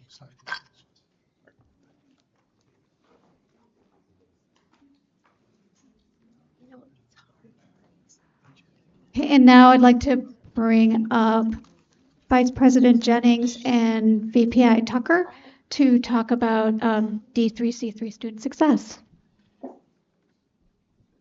Thank you, Julie. Good evening, everyone. Good evening. I am excited to be here tonight to talk about DC3C. If you remember, it's been a year. Detroit Drives Degrees Community College Collaborative is the DC3C initiative that we have with our southeastern Michigan schools. So for this past year, we've looked at 3 areas. One, our standardization of academic advising systems and protocols. 2, increasing what we're calling early alerts, and I have the quotes. I'll talk about how we looked at early alerts differently than just academic alerts. I'm not sure why. Let's just go with our temporary system like we did before. Don't. Well, but figure out the problem. Turn it off so it wouldn't. Yeah. Thank you. All righty. Now I can't move around too much, but that's fine. And the third is improving our onboarding of students here on our campus.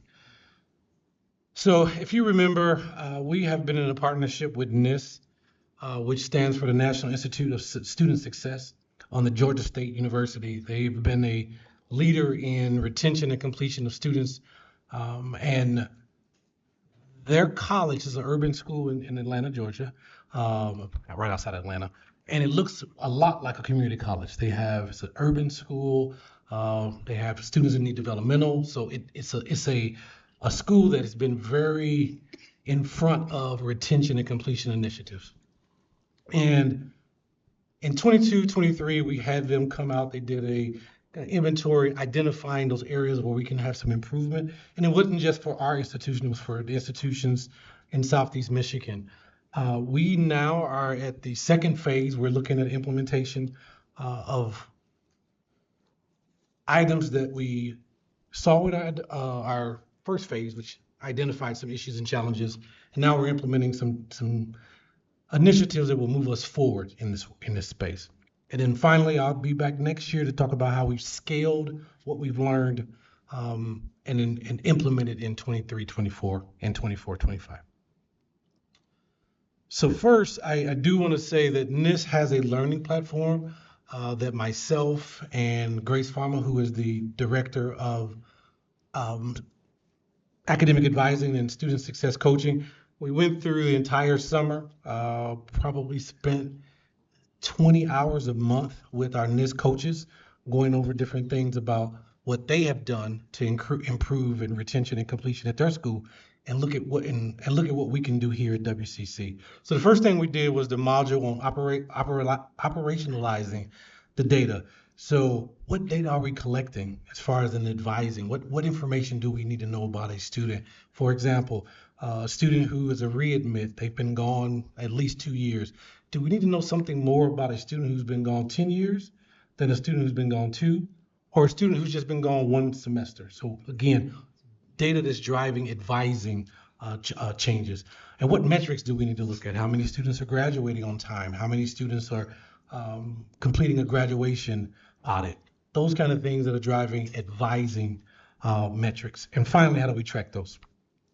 Our second big module was how do we look at our architecture of advising? What does a advising appointment look like for individual students? So a FIDIAC, first time in any college student, a readmit, a transfer student, a guest student.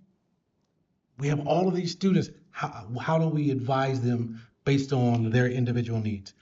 We have increased our training. I'm going to say that one of our lead, shit, I saw her come in. Where's Nikki? Hi. Here she is. She's one of our lead advisors, and she helps us in our training. She is, the work that she does in our ATP area is been great. She knows the students and helps us a lot in our training of new advisors to make sure that we're having consistency in our advising. Nikki Lee. Nikki Lee. And finally, our final module was around campaigns, advising campaigns. This is really around communicating with students. What do we know that a student needs? For example, if a student is not registered for that capstone class, we're reaching out to them in a different way now, because if they don't take their capstone class, they're not going to graduate. How do we generate targeted advertising for students? For example, we have students that, for example, are nursing, are thinking about going into nursing. Well, they need to meet prerequisites ahead of time. So we're able to actually reach out to students who've met those prerequisites, to have meetings with them so they can help them become a better applicant for our health science program. So some of those things are around advising campaigns. You'll see communication matters, and you'll always hear, we've got to communicate better, got to communicate better. But with this, they wanted us to look at each individual student. We sent a lot of messages to students, but they said, which ones are you sending to me, to the individual student? How would I know that this is coming from an advisor? You're talking directly to me. So you know that I am interested in nursing. So my messaging is around, you are almost complete with your prerequisite courses for applying to the nursing program versus nursing application is open. Different conversations. Milestone, congratulations. So we're helping students when you get to the 30 credit mark, right? It's halfway done with a degree. We want to make sure that you know that we appreciate that you've made it to the milestone, versus only sending out academic messages, academic concerns. You're not doing well in the classroom. Students want to know that they are doing well in the classroom as well as they are not doing so well in the classroom. And the cadence of communication. So we have been able to look at how we communicate with students and the timeliness of our communications, ensuring that we're not giving them information that's after the fact. And finally, one of our big, we have TargetX, and you'll hear a little bit more about TargetX later on, but it allows us to see if a student actually opened the email. So you can send an email, did they open it? I don't know. But now we're actually able to look at, did they click at something that you put in there that was actionable? Did they click on it? So we actually know that they are doing what we've asked them to do inside of the email. So it's been very helpful. Here's an example. So in the past, we may have got an email that says, hey, our fall registration is open April 1st. Make an appointment, come see us. Yeah, it's a great message, right? But now we're looking at more, and Nikki's here, I can tell you, I've saw some of her emails to students, but they're about the students. So, hey, Clarence, good afternoon. Fall registration opens for the best selection of your courses. So now it's really tailored to me. Click here to make an appointment. So now we want you to do something. We want you to actually do something and let us know that you've actually read your communications. So we're working through this. This is an ongoing process.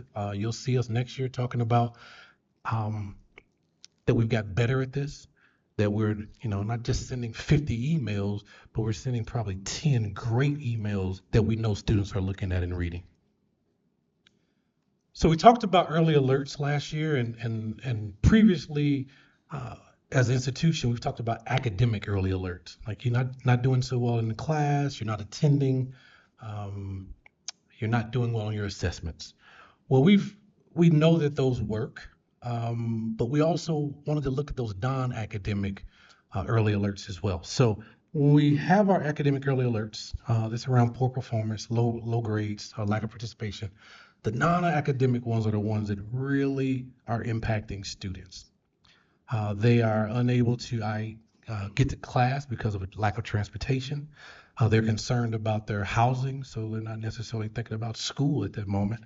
and other financial issues. So we're able to use our early alert system to notify us of those kind of needs that a student has.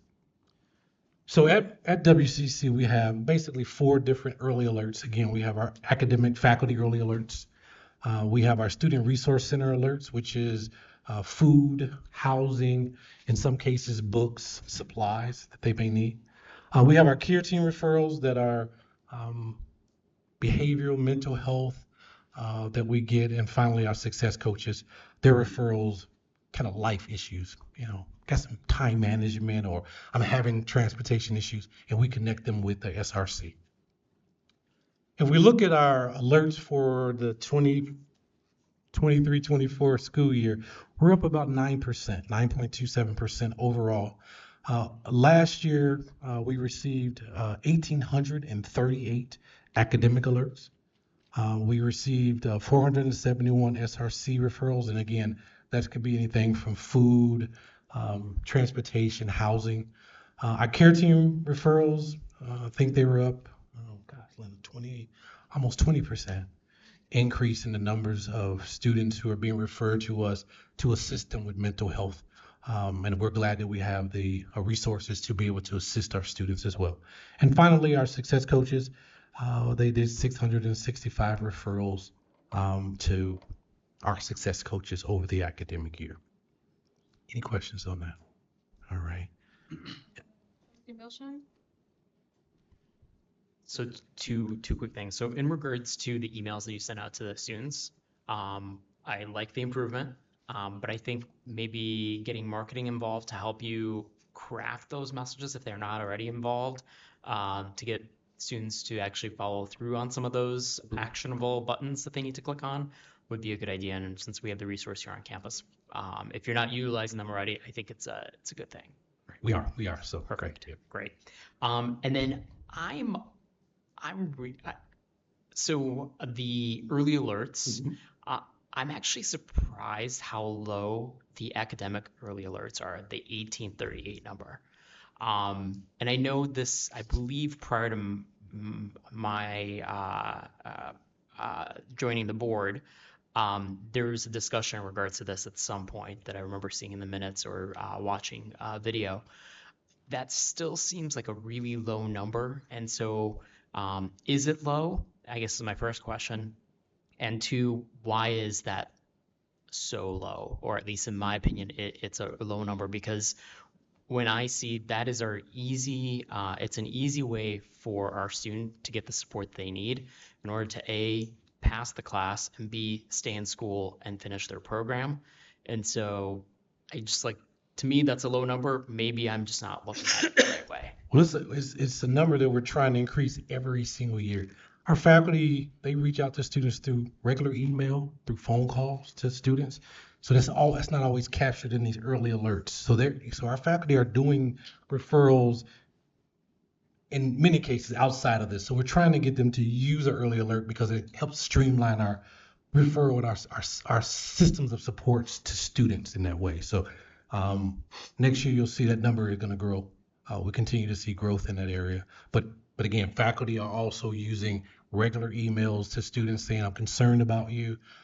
Did you know we had this?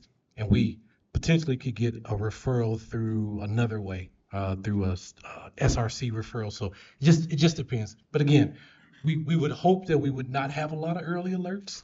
But again, we're going to be increasing our early alert participation each year. I guess for me, I don't want it just to increase. I want it to skyrocket, because I think that is it's the best way that we have to make sure that our students are cared for and that they're able to finish their programs here. So I'll say this. So one of the things that we have been doing is right before the semester begins, we have our Student Success Conference, where we're trying our best to get in front of those behaviors that might impact the student being successful. So we're able to, again, get students books if they need them before the first day of class, through some of the and I'll talk a little bit about that in onboarding, but some of the onboarding that we're doing so that they don't necessarily get to a faculty member lacking the books or lacking some skills that they need, time management, prior to the first day that they enter the classroom. So skyrocket maybe, but definitely increasing the numbers of students our number of faculty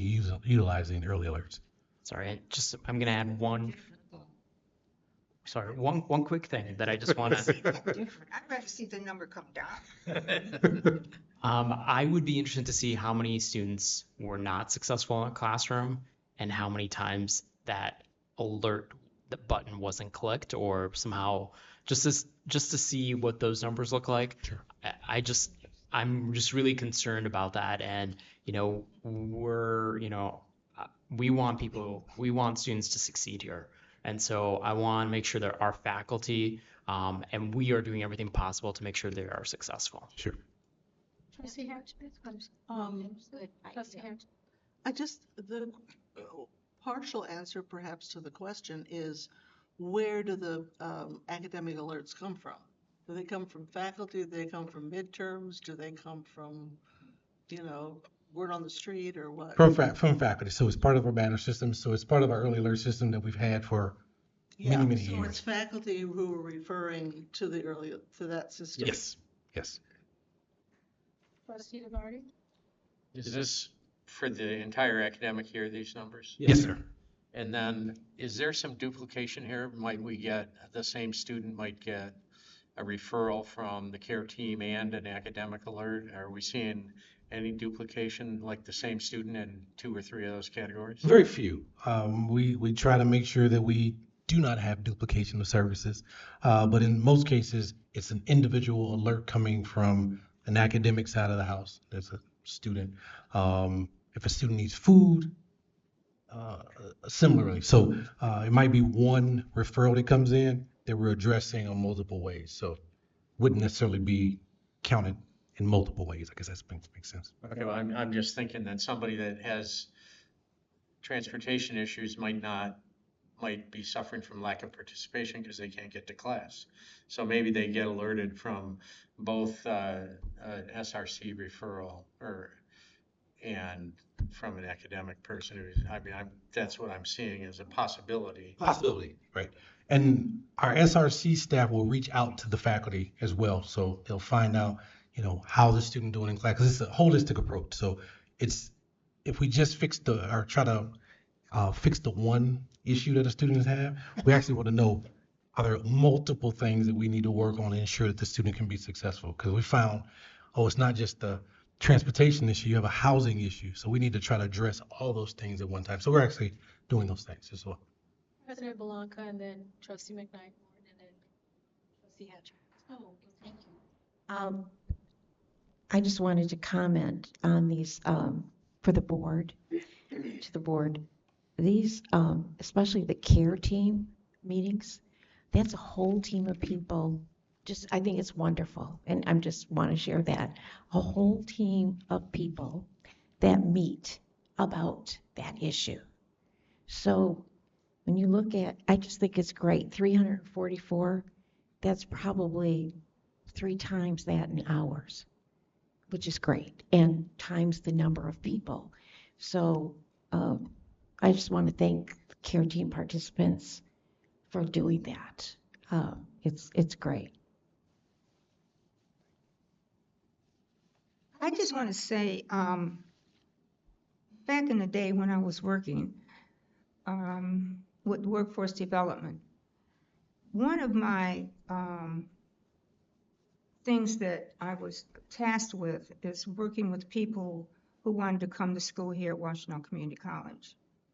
And part of my role is helping with issues that we're talking about now: homelessness, transportation, food insecurity, wanting to get back to school, childcare, all of that stuff.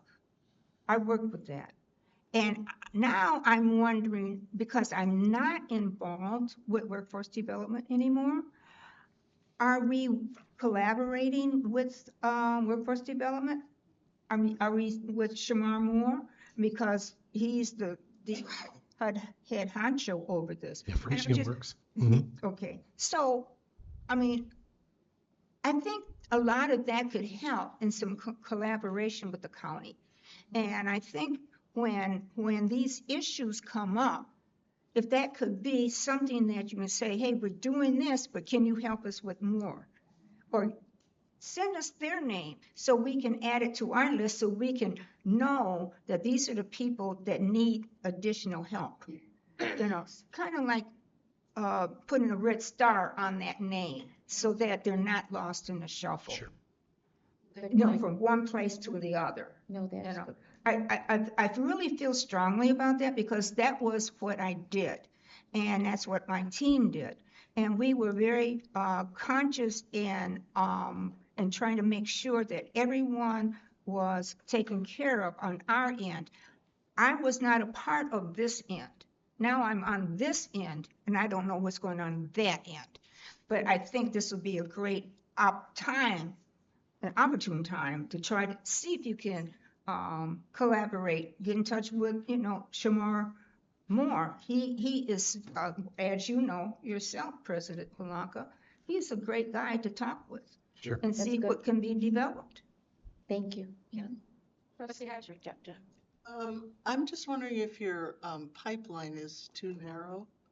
For instance, it occurs to me in the Writing Center, the faculty and even other students contribute to I don't know, a snack bar, you know, a place where you can get an apple if you're hungry, or some sort of bar or something to eat while you're there. And I'm sure that people who aren't needy take candy bars, but some who do. And I think there's a place there to put a little box that says, I can put my name in and says, I'm in trouble with food. And here's my phone number. So that there are various places on campus where that information can begin to start rather than I wait in line for a counselor kind of thing. You see what I'm saying? Sure. And I know faculty funnel that information as well, but maybe, I don't know, maybe resource boxes here and there that someone could put a note in that says, I need a car, or something like that, and it could come from different places. That's a good idea, President. Didn't we did do something like that similar, what you're talking about. We did do that. So I don't know what happened with that, but that was something that was out there for the students. But we also found out that a lot of students don't want to say that they're in trouble. That's right. They don't Well, want and to. they don't want to sit in front of counseling, Exactly. which means they're in trouble, or, you know, that Right. used to mean that. It doesn't really, but they think it does. Well, I guess maybe we could try and maybe put it before the students to see what their take is now that we're in a different time perhaps than when it was first initiated. And given the fact that students do feel some sort of angst about mentioning their personal affairs, making them feel comfortable, but also too understanding that it could be a cultural thing.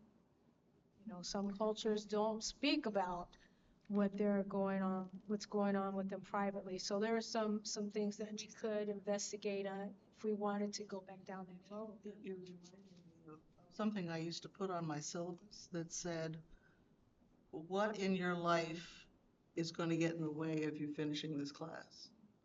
And sometimes I got nothing, but sometimes I got something like, I don't have a car, and I could funnel that someplace else. So it's something you can put on a syllabus That's nice. at the beginning to say, what's going to get in the way here of you completing the class? And just know that students, staff, faculty can submit these anonymously about a student, so it's helpful. And we will outreach to them quietly.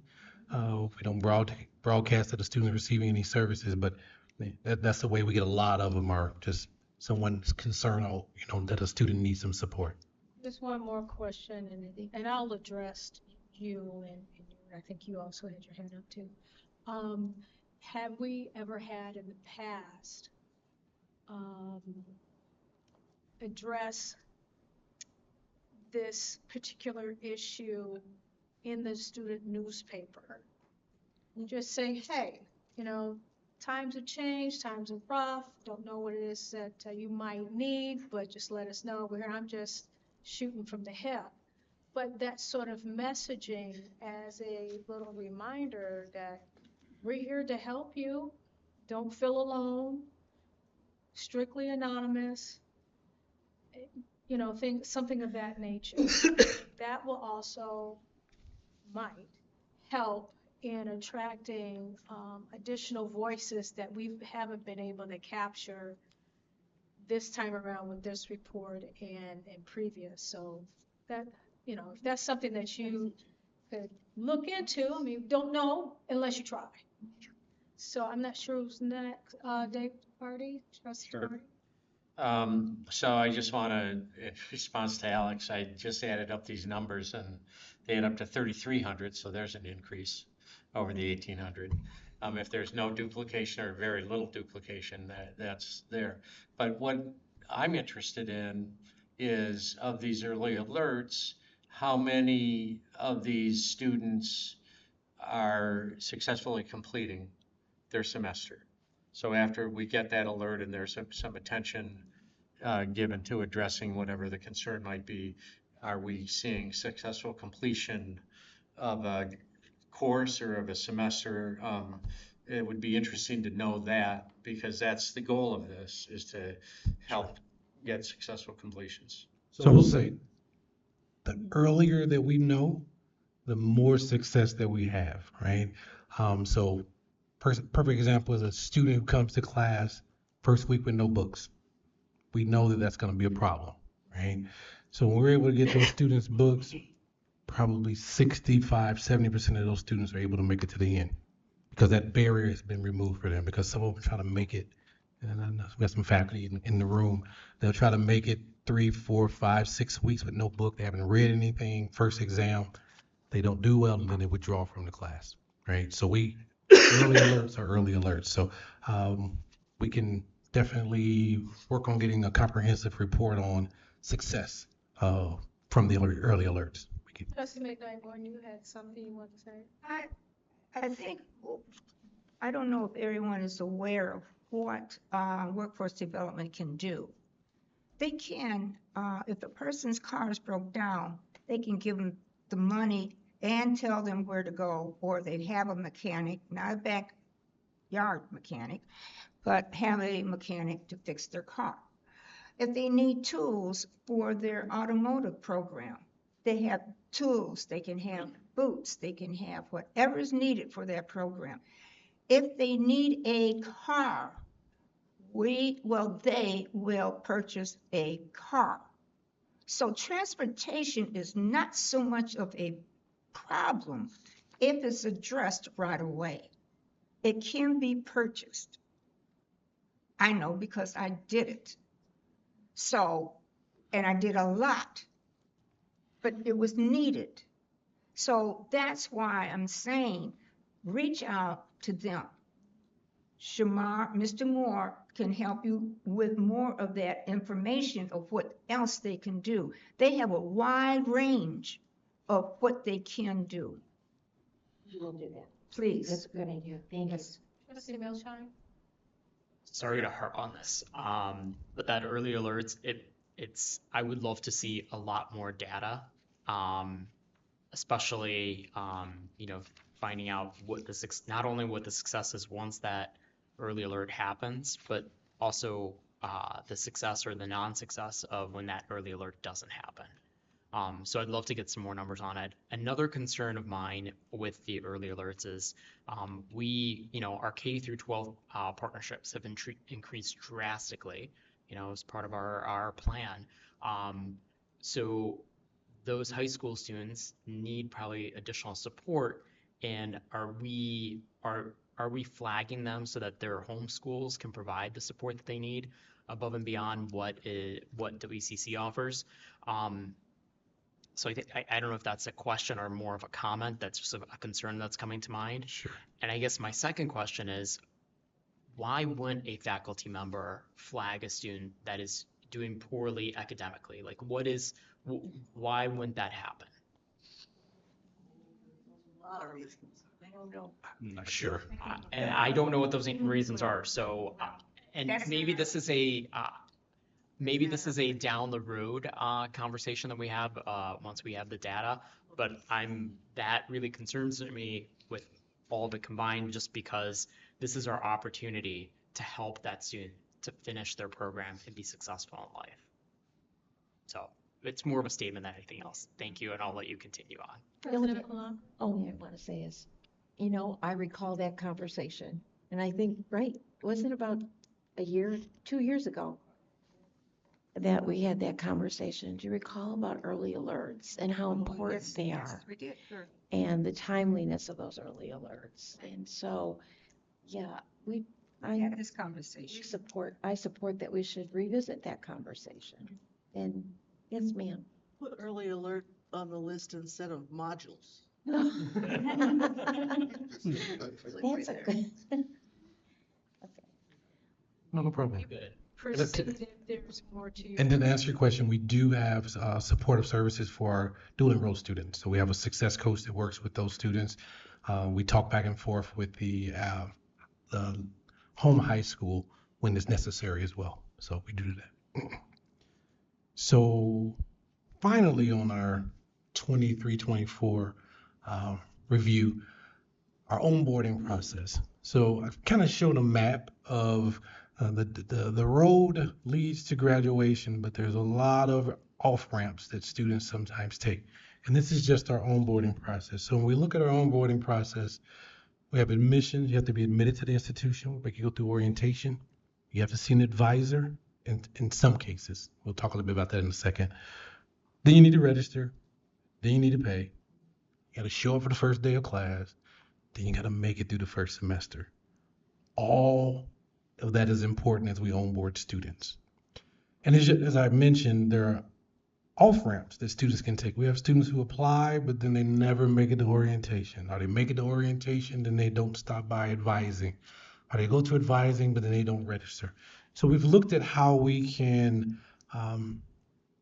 shorten the pathway to all those things. So this last year, our orientation, advising areas got together and looked at, well, what can we do to have basically a half day that a student can come in and get through our orientation process, get through our advising, and then register with us. So in one step, so they don't have to make multiple, in some cases, Zoom calls or multiple trips here to campus. We do this only in person. We know that many of our students need to see the institution, so that's part of our orientation onboarding. They want to meet individually with an advisor, so we do a group session, but then we do advising individually if they need those after. But we want to make sure that they register. That's the key part of that day, that they register with us. But as you look to the left, you'll still see that there's areas in which students can still get off. So they registered.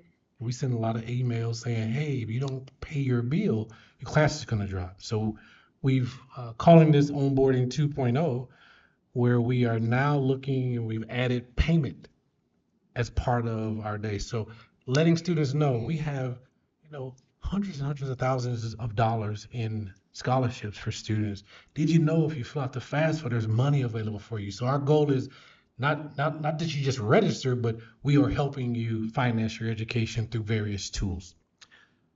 Part of the first day and the first semester, we're looking at engaging with students in different phases. So our summer engagement programs, where we're going to be doing some things in our community park, bringing students who are going to be here in the fall to be a part of what we do. Again, I spoke a little bit earlier about our student success conference that we have right before school begins. Our welcome week, Wellness First. We're looking at 15 weeks of welcome at WCC. So over those 15 weeks, a brand new student will, they will become part of our family. We will make sure that there's workshops that are available for them based on what their needs are. And with the goal at the end of that semester, not they just made it through the first day, they made it through the first semester. They return to us after that first semester, and they'll get to that green circle at the bottom, in which we just had a wonderful graduation on Saturday. They get to graduation by what we do up front. So we are working through this. Our next phase for next year is our readmits. We have a lot of students coming back from the Reconnect. It's bringing students back who've been gone for 10 years. We want to make sure that they have a great onboarding experience too, to really talk about what happened since you've been gone, because they may still be in those same spaces. So we're excited about that. Looking forward to having a comprehensive comprehensive manual, I should say, of things that we're doing as far as the early alerts, ensuring that we're going to be out more at the divisional and department meetings to, encouraging them to utilize any and all of our early alerts. So we're going to be doing more and more of that as well. I don't know how you can do more, but you really have to hit that first day of class. There are some instructors who, if you miss the first day, it's over. Yep. Or if you miss the first 2 days, first 2 classes, the first week, it's gone. You failed. I mean, and especially if you don't contact the instructor about, my car broke down, I can't come to the class first day. That helps. But sometimes the first day of class determines whether you're going to stay. And the students need to know how important that, it's just the first day, they're not going to do anything except introduce each other and say hello and all that kind of nice stuff, and drop you from the class. So I would really hit that one. It's very important. Yeah. I just wanted to clarify, when I was at the county, I was assistant director of programs, and I had several programs. So I tried to let my staff know that the people who were coming, a lot of people at that time were being brought over from Europe. And the Jewish Center was guiding them to us so that we could help them, because there was a severe language barrier, Russians and so on and so forth. So it was really difficult in trying to help them, because they had housing, but they didn't have transportation. They had some food, but they didn't speak the language. So these are the things that is so important for us to understand, because now there is a big influx of people coming in. And my thing has always been, why is it that I don't see a lot of Hispanics here? Because one time there were 1 or 2, that now maybe, hopefully, we can get more. And it has increased a little bit, but not that much more. And same with the Asians. I'd like to see more people come to this school instead of trying to go to the 4-year university, and they still have these issues. Thank you. President Blanco? I just want to comment, if I may. It's like I love this setting, because it almost feels like we're in a meeting, right? Well, we are in a meeting. The other way, we're kind of like all separated. This is like, I have to stop myself from wanting to talk. But I love your comment, Trustee Hadger, about the first day of school. This is a college, and I am proud of that. And while, I agree with you that we should notify students that first day is so important, but I love hearing that sometimes you have some faculty, it's a college. You don't show up that day, you're not going to be there. This is not an easy pass. And I'm proud of that. I mean, I'm proud that we have a variety. Okay, we're everywhere. We have, different avenues for success. I'm also proud of that. So I'm glad you brought that up. Even, I think we should tell students, you're coming to a community college. That doesn't mean it's not a pass. It's a college. It doesn't help to say, I'm in Costa Rica with my family, I'll be here next week. That doesn't help. Continue.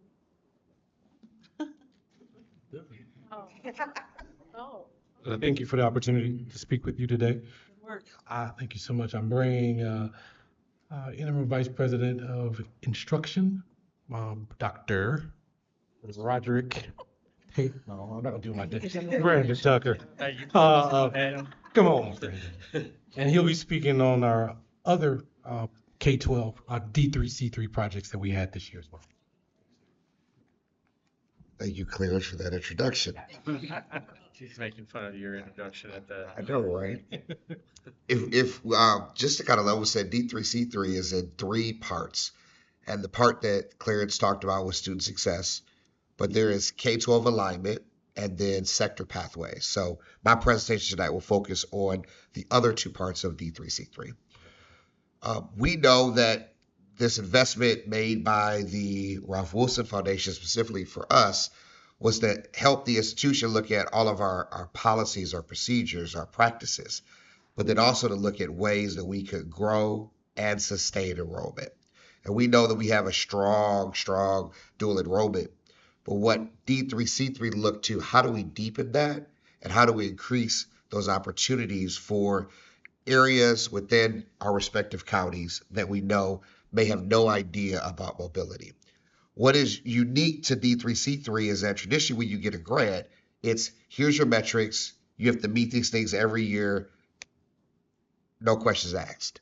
D3C3 allows for, much like with the Student Success Cluster, to explore, to look at the areas that maybe need to be tweaked, and then look at how you can grow, whether it's enrollment or activities. So this year, within the K-12 alignment and sector pathways, was around awareness, because we know that many high school students, but then also their parents, have no idea around what mobility is, let alone what the careers that exist.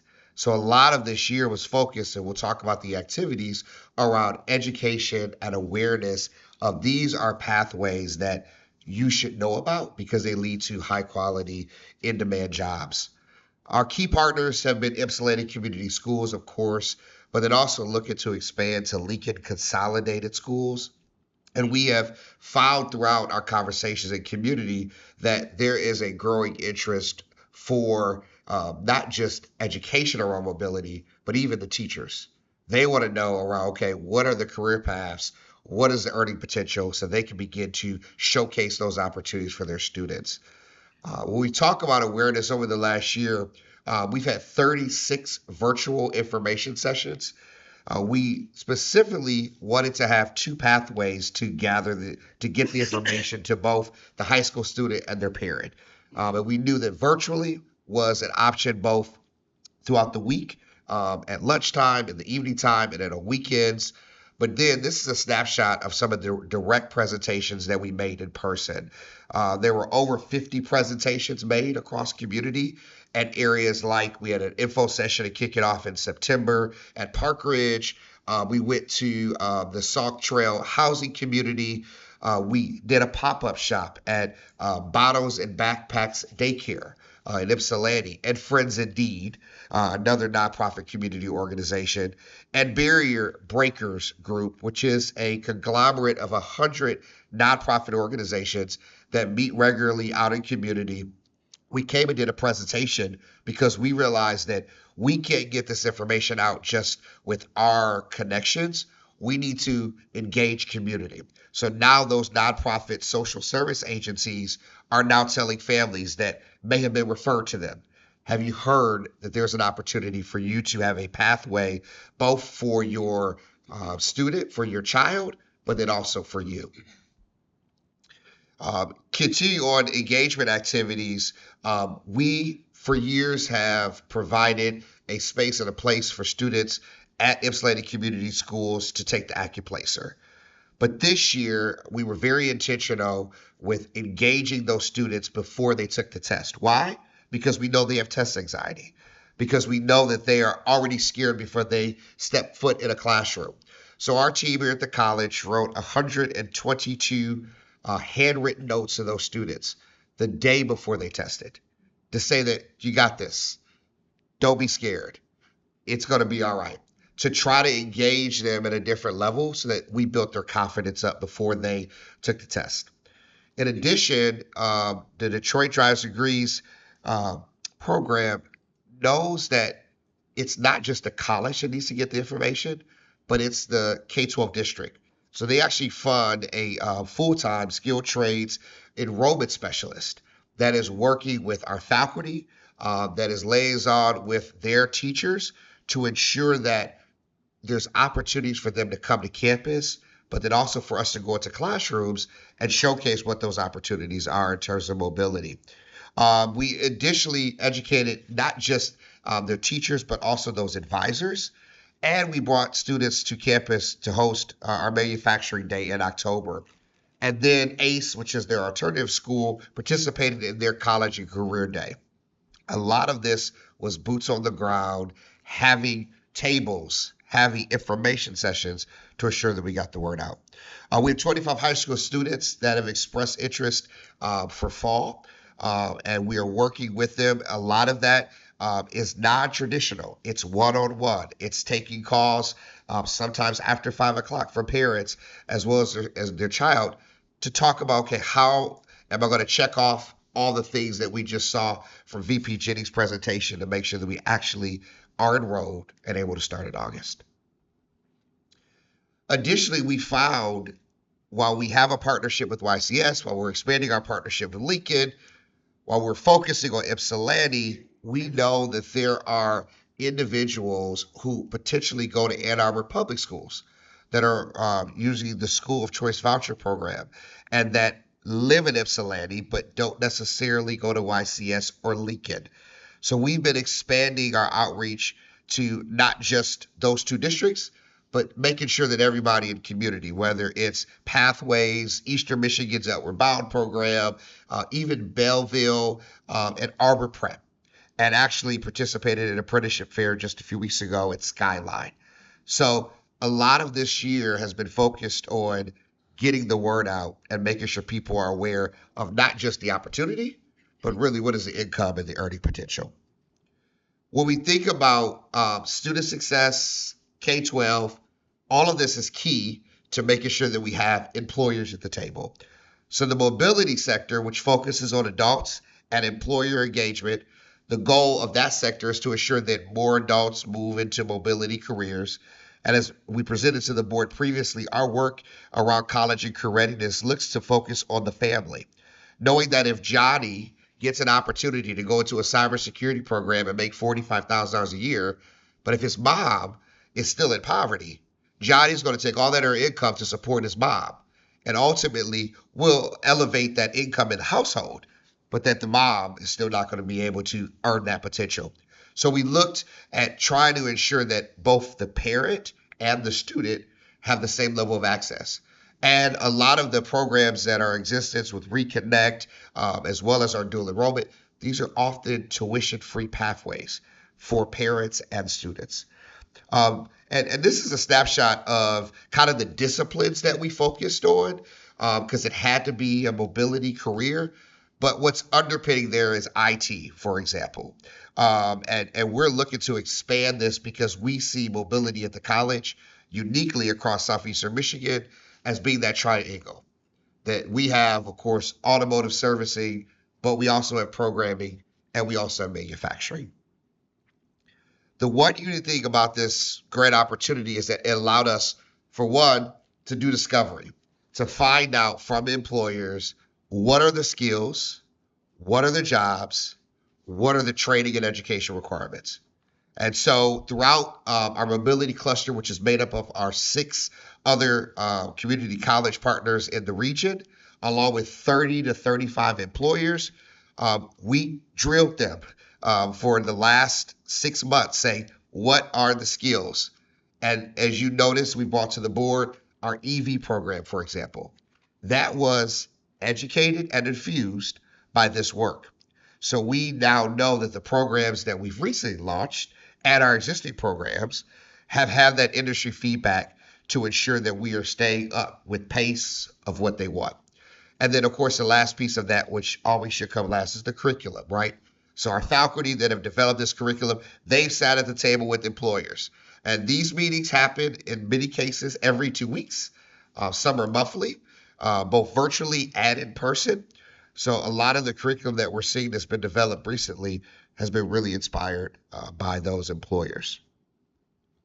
In terms of engagement for adults, we're grateful for marketing communication that helped with the digital drip campaign, which we focused on 48197 and 48198, but that we also looked at areas that were in our county and aligned them with employers so that then we could look within a 10 or 12 mile radius and say, okay, an employer is here.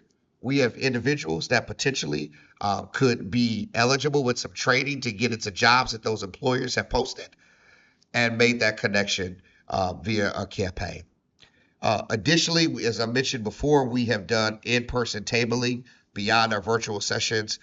We've had targeted email campaigns to community partners. An example of that is an email that went out, had 1,500 representatives from community-based organizations. So those 1,500 people are now our ambassadors to be able to say, hey, have you heard about what's going on at Washtenaw Community College? You need to make sure that you make those connections to your participants or those who are within your networks. Now, we've had, much like the dual enrollment, the high school students, 70 adults have expressed interest, and outreach is underway for fall. So a lot of this year has been focused on getting the word out. And now, as we will see at this time next year, be able to show you how did all of that outreach ultimately result in enrollment, which was the goal of D3C3, to impact the practices and the policies that are happening on respective campuses, but that then in turns to enrollment. That's not just a one time, but that's creating new pathways for continued enrollment from those target groups. With that, are there any questions? Trustee Milshon? Can you explain the rationale behind targeting Ypsi and Lincoln and not going after our some of our school districts on the west side? For example, Manchester, Chelsea. What was the rationale behind that? So when we originally wrote kind of the proposal, it was looking specifically, and it was an ask of the Detroit Regional Chamber to focus on underrepresented communities that did not potentially have a strong connection to mobility, and to try to increase the diversity of those communities in the mobility sector. It is not to say that, that's why we call it Advanced Ypsi Plus, that we won't be expanding kind of that outreach, because what we heard after we started focusing on Ypsi, well, what about Ann Arbor? We have individual pockets that have no idea about mobility. So we are looking to expand kind of the outreach across our county with a special emphasis, which could include the west side. Thank you. Anyone else? President Blanca? One of the interesting things that I love about this proposal is that the occupations that we're looking at are $40,000 a year. So it's not just training them in any job relating to mobility. It could really change a life. So start something really good. So thanks. Yeah, thank you.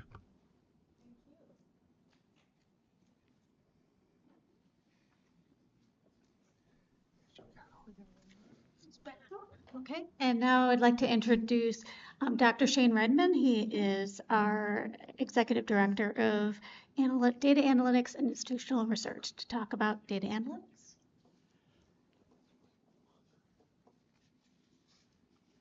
Okay, hi everyone. Good to see you all again after about a year. So I want to start by going over kind of the three major areas of responsibility for the Analytics and Institutional Research team. So first, we are responsible for institutional reporting. I won't be talking a lot about that tonight. That's kind of the always present deadlines throughout the year to state and federal governments that we pull data for. We're also responsible for ad hoc data requests and survey requests from across campus, staff, faculty, administration. So I'll talk a little bit about what we've done over the past year in that area.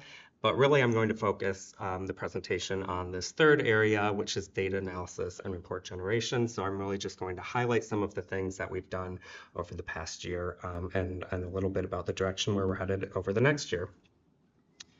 So last year when I presented to you all, it was a very new ANIR team at Washtenaw.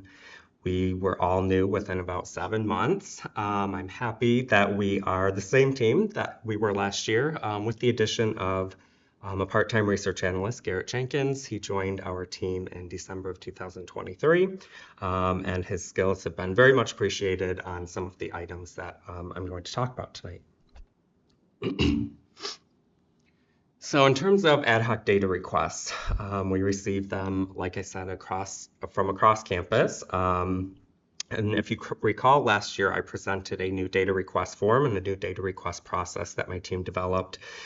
So before that, these requests would just come in to email to me or to one of my team members. So it was very hard to keep track of everything, lots of forwarding to team members, making sure things got done. But this new data request form has increased our tracking of these tasks and these requests. And so over the past year, we've received through this form about 120 requests from across campus. Ranging from pretty simple requests to much more extensive requests. The tracking form has also allowed us to pull out some common themes for data that are requested most frequently. And some of these are persistence and retention rates, success rates or grades data, and transfer and program completion numbers.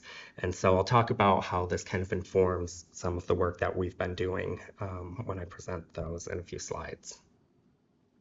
So those were the data requests. We also take care of surveys. So Heidi mentioned earlier in her presentation, we've worked with her on a couple surveys. So we program the surveys into our online survey platform, Qualtrics. So we've worked with her on a couple. We have worked with Dean Lambert and the Health Division to compile some end of semester faculty course reports that faculty do. So they're in the process of piloting that survey. We're also currently working with the marketing team on a student survey that will be sent to students who would be considered readmit students who were with us more than 6 terms ago. I also want to give a little update on Lightcast Analyst. So Heidi mentioned this in her presentation as well, and I spent quite some time last year at this presentation walking through this is our new labor market information tool that we use. It was very new at that time. So since then, we've seen a pretty steady increase in the desire for this type of data from programs, from faculty, from deans, especially from the occupational programs. So myself and one of my team members presented this tool more in depth to the business and the health divisions at their faculty meetings. We also plan to do this to the ATP division faculty so that faculty are aware of the data that this tool can provide and that they can request from us. Similarly, like Heidi mentioned, we're working with her to pull some data on programs in the area, online programs, and we're also working with the web or marketing team to see if there are data that we can make available on our website from this tool. Okay, in terms of kind of that and those analytical reports or analytical data that we've pulled over the past year. So one of the new things that we've done is we've started to pull attrition data for deans. So this is for students who are unsuccessful in courses.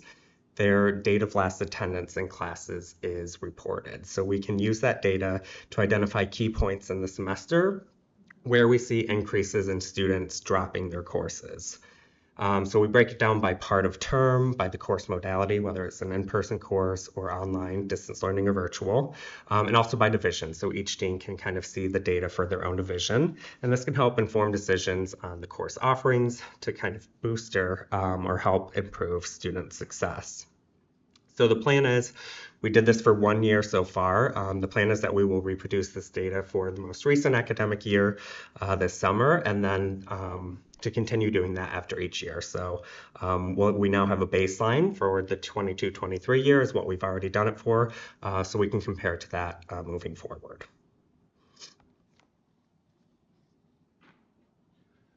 Okay, another report that we've done is looking at enrolled students by zip code. So one of my team members has some excellent experience from past position working with geographic data.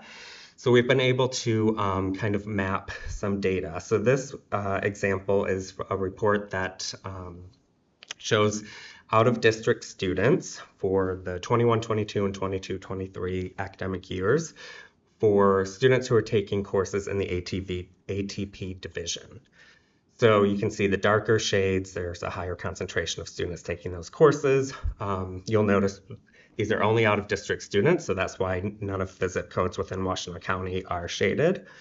But you can imagine you could use this to see where out-of-district students are coming from. We've also plotted the location of community colleges in the Southeast Michigan area as well. So we can see the proximity of these students who are coming to us, their proximity to other colleges, and we can start to dig in deeper to look at those other colleges, compare their program offerings to ours, their tuition to ours, and things like that.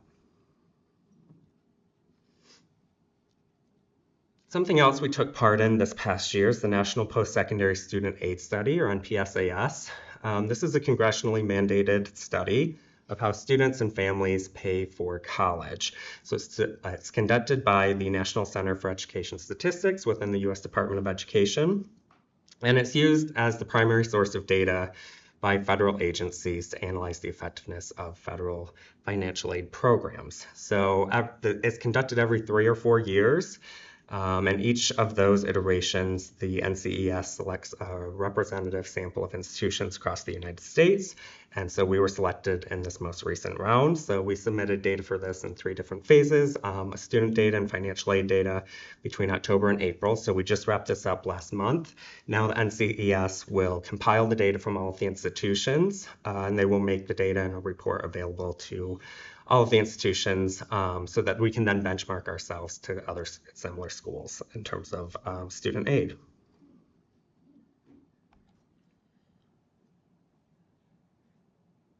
Something else we've worked on quite extensively over the past year is on predictive enrollment. So we did a lot of this work in collaboration with the finance team as they were setting up the budget. So we worked on pulling headcount and credit hour data over several years. So I'll say when I started at Washtenaw just over 1.5 years ago, this process kicked off shortly after I started, and it was a very simple process. We kind of looked at last year's numbers. I was slightly involved with it and made predictions for the upcoming year based on what we thought was going to happen. This most recent iteration was much more extensive. We looked at 10 years of past data by term in terms of headcount and credit hours. My team used 2 types of projection methods to come up with what we thought was going to happen in the next few terms.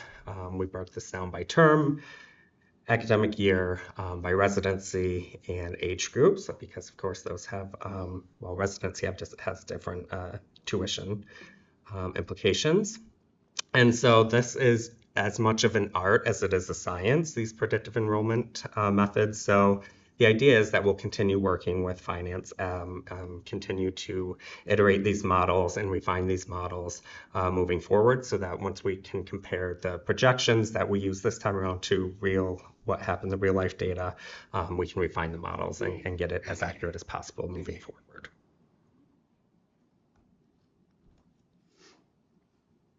Something else we've worked on is program review. So program review has existed, program evaluation, program review has existed, but we've worked on kind of refining a process that will work at the same time as the existing review. So we've developed this new program evaluation.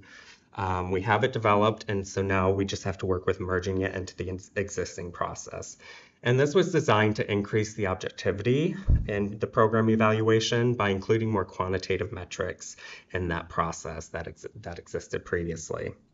So what we do is every program, the same data will be pulled on 4 metrics for internal data and 4 metrics for external data. And the metrics are weighted differently depending on the type of program that we're looking at. So once we enter all of these data points for every program into our sheet, it plots every program onto a quadrant chart that can help us identify where there might be opportunities for improvement in certain areas for programs. So, you know, this is very small, and this is fictitious data. So these data points do not represent the real program scores. But this is basically what the quadrant chart output would look like. So each of these points represents a program. The goal is for each program to be in the upper right quadrant in that green outline. That means they're scoring high on both internal and external metrics. The 2 yellow, the upper left and the bottom right, those quadrants represent scoring high in one of the dimensions and lower on the other. And then the red box, the lower left, that means that the program is scoring low on both internal and external metrics. And that's really where we can dig in and say, okay, how can this program improve on some of these areas?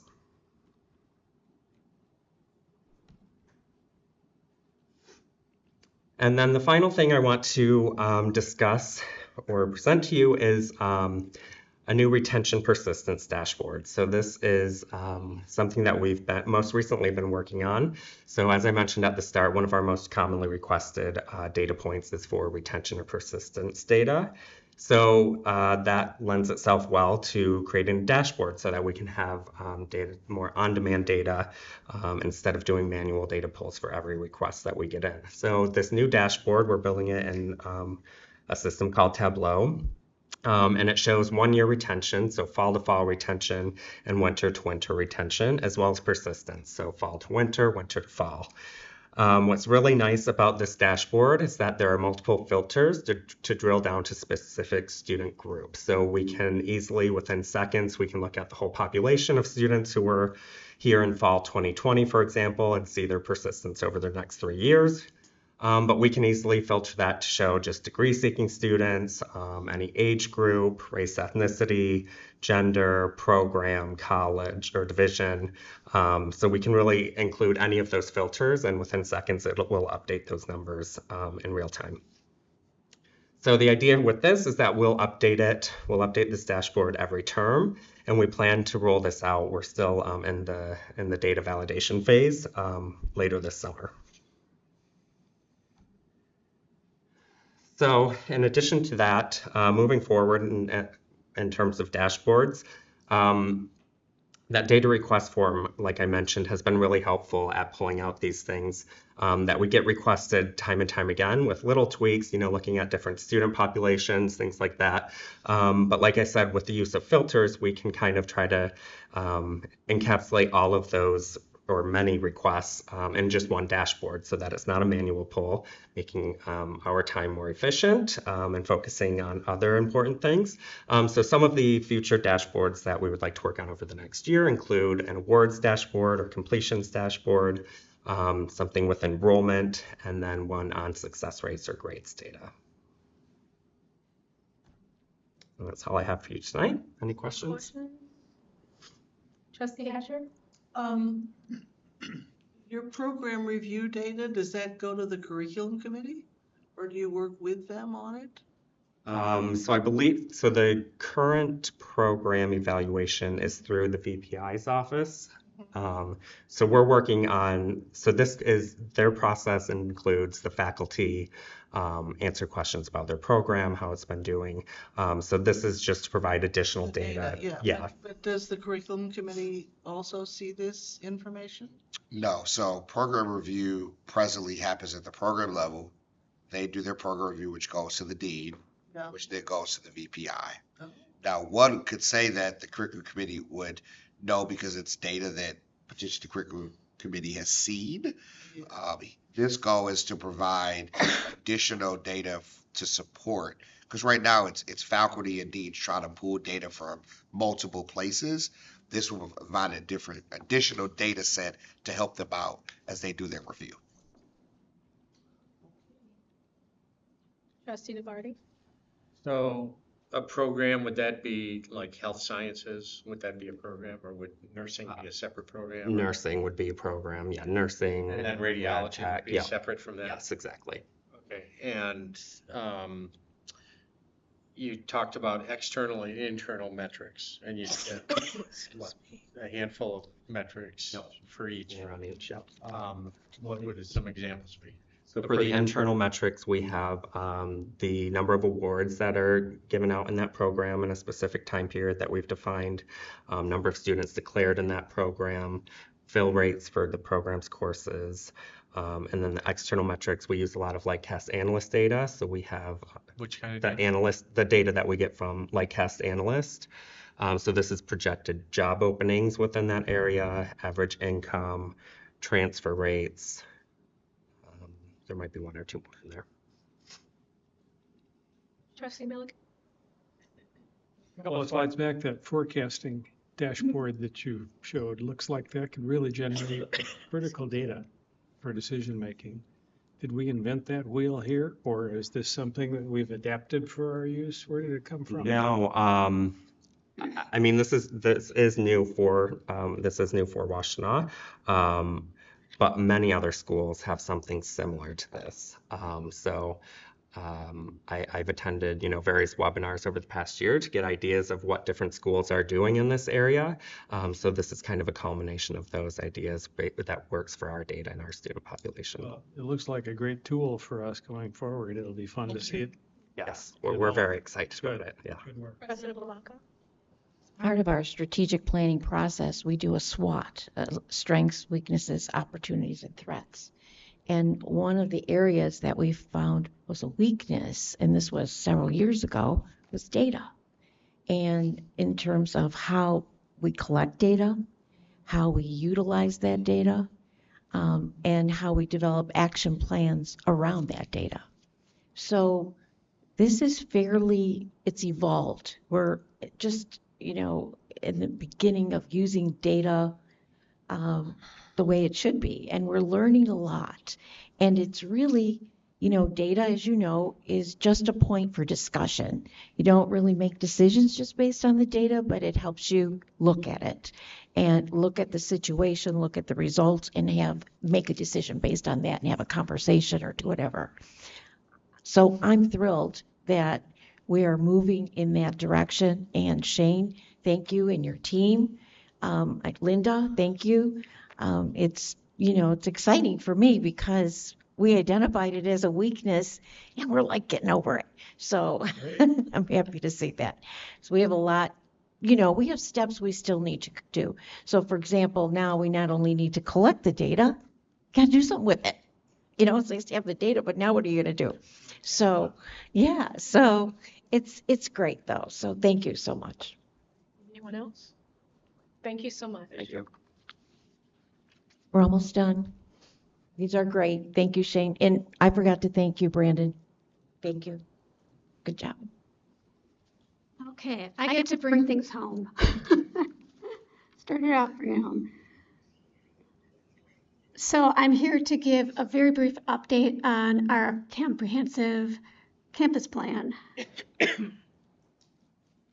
So first, I wanted to share this kind of note from the field. This is from a fairly recent survey of presidents and chief financial officers. It was done in 2023.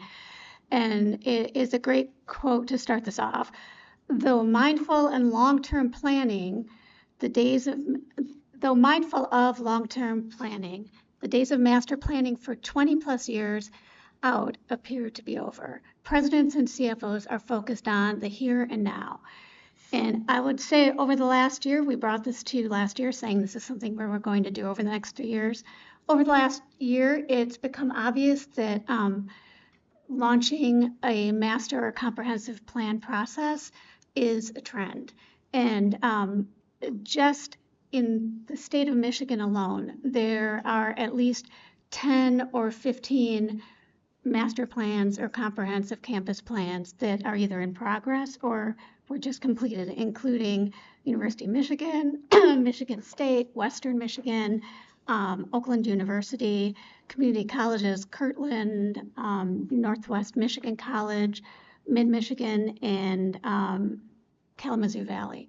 So this is something that institutions are doing now that there has been some time, I think, post-COVID to look at student patterns and also kind of working environments as they change. Does that mean it'll be hard for us to get a consultant? That was the next thing I was going to say. Consequently, it is taking longer because there just aren't enough specialists to go around. So it is taking institutions a little longer to get a planning specialist for this kind of work, as we've discovered. So again, why are we even doing this? We had our last campus plan in 2019. All the reasons I just said, plus changes in our environment, changes in demographics and enrollments, the impact of online classes for sure once as it's starting to settle and you have a sense of how many students are taking online, how many are not, how many are taking hybrid, new technologies like Canvas, changed expectations with students and also partners, having wellness and inclusivity, having more advanced levels of access. And then also taking into account all those multiple modalities that we've been talking about tonight. So our next steps, the first step to this process is to complete a campus-wide space utilization study, and that is launching soon. We have a provider, and I'll talk a little bit more about that in a second, but that is the first step to provide the data about our campus that will inform a more comprehensive plan. So it's campus-wide assessment of our spaces and both instructional and non-instructional. And then the next steps ensuing after that would be engaging a partner for the actual comprehensive campus plan who would utilize that data, and creating an environmental scan, which we've had in the past, and having an updated one that would include internal and external data.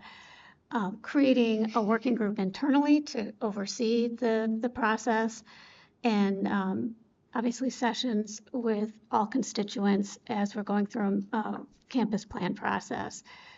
And then the partner usually provides the development of potential options or alternatives for the campus to look at, and with possibly additional feedback, and then final recommendations for the final plan. Space utilization, this process will take several months, and these are some of the questions that we are looking at. There are more, but these are some of the important ones. You know, how well does WCC make use of its current space? And where are the current pinch points? And are there opportunities to repurpose space?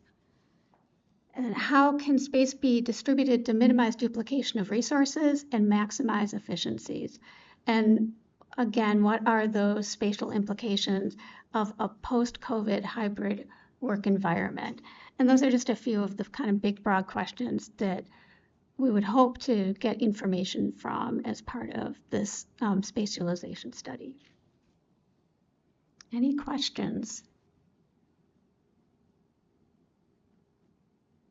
Okay, thank you. Trustee McKnight-Morton? No. Wow. I don't know if I should say anything about this. Having said that. Oh, okay. Thanks. I remember you're talking about space. Are we talking about space within these confines here, or space that we could build out? Evaluation of existing space. The existing space. Are we at capacity right now? Is that what we're talking about? We don't know yet. That what We'll we find know out. we're not, because we're not at capacity because of the changes of learning, you know, and also work, you know, how people prefer to work, but we don't have an accurate number on that, or as close to accurate as possible.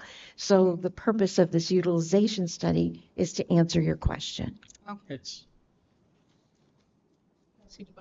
I just want to speak to that a little bit, and I think it also engages looking at our open space that could be developed somehow in the future, and what opportunities might be there. So it's not just the existing building space or interior space, but I think it looks at, in the long run, the master plan is going to look at a lot of trends in the community and in the world, and what opportunities we may have in front of us that some of our open space may provide. Yep. So, okay, no. So step one is a space utilization study. How are we using it? Step two is what you're saying. You're absolutely right. I'm sorry. Well, this has been, for me, this was brought up in the past other two presidents. And the first president, we purchased property. It's called the Franzblau property. And we were looking at how we could utilize that property, but it really didn't go too far. Then the second president, it was really discussed in depth. And we even had some renderings of what we could do with the property. That's why I posed the question, internally or externally. Because if we're talking about external, then there is property available already that has been paid for many moons. If we're talking about internal, I'm quite sure once you do your study and find out what's going on, maybe we don't have to use that property, but we have property if you want to do external. And the property is quite a bit, and I believe Dr. Belanca is aware of that property and what it looks like. Because at one point, there was a farmhouse. That's where we bought it from. Someone had a house there. It was like a farmhouse. So I can't remember the acres, but it's been many years that it was discussed. So to me, this is something that for me, it'd be interesting to see how it develops, because we are growing. I know we're growing, but it's just a matter how fast and how much we're growing. Thank you. It'd be exciting to get the board involved in. Right. Right. Trustee Milliken? As a part of the study and a part of this thinking, if the college has not done it already, I wasn't here, Ruth, when that work was going on, but the college should do an inventory of every abutting piece of property around it to know who owns it and when it might become available. And if so, if the college should work on acquiring that land. Very smart. Very smart. I forgot until you mentioned that, there is another property that we were interested in, which was like next door to the Franzblock property, that they were interested in selling it to us. So I don't know if that's still available or Or not. donating. Right. Right. Trustee Milshine, you had something to say? Yeah, in regards to the comprehensive plan, do we have a timeline of when, I know the space utilization plan is the first piece there, and that's going to take several months, probably into the fall, because they'll need to see what the campus looks like during the fall. But then how much time are we thinking will be needed for the comprehensive plan to start and to ultimately be finished? Trustee President Malaka. Actually, we're meeting in 2 weeks to determine the timeline. Okay, and so probably at our next board meeting, I'll be able to tell you a timeline. But that's what we have scheduled, right? We're anticipating that. Right. Perfect. And then just an additional question or additional comment, and I believe I spoke about this last year when we had talked about the comprehensive plan. I think it's also really important to engage our municipalities that are abutting our property to find out what their comprehensive plan looks like and if they are planning to do a revision anytime soon, so that maybe we can work together and make sure that we know what their plan is for the property that is around us. Townships, correct?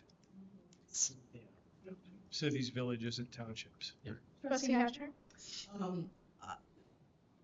It's my neighborhood we're talking about.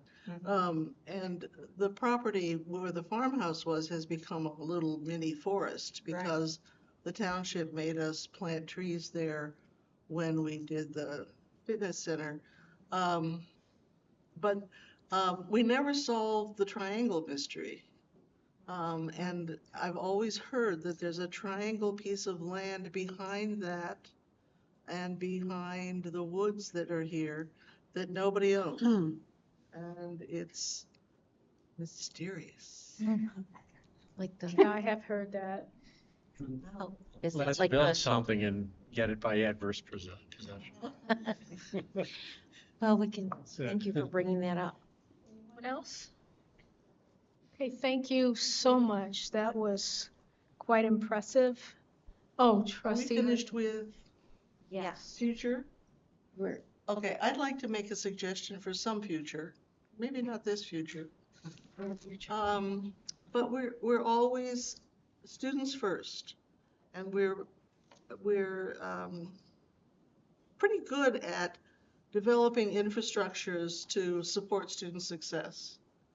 And I'd sort of like to see a study, some input into infrastructure for faculty success, for administration success,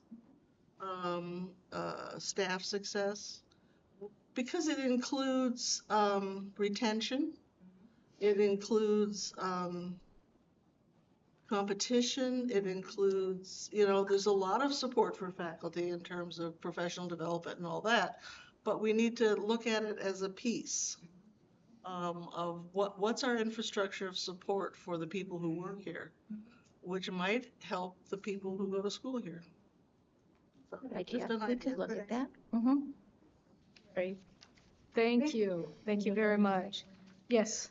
I thank you. I know it's always a long meeting at this one, and I appreciate the board's, patience and understanding. And I really need to do a shout out to Julie Morrison, because Julie has, she takes great pride in this plan, because Julie is my partner, our partner, all of us, in creating this plan. And you remember her from when it started, and look at where she brought us. So Julie, thank you so very much for your leadership and facilitation in both the strategic planning and all of the things that we do with HLC accreditation.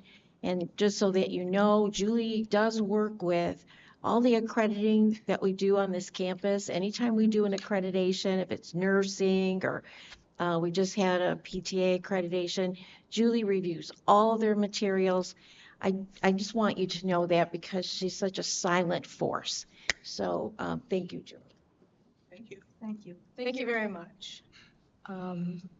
Again, thank you for all of your presentations. They were just over the top. And so we're going to do a quick shift before we go to the monthly reports.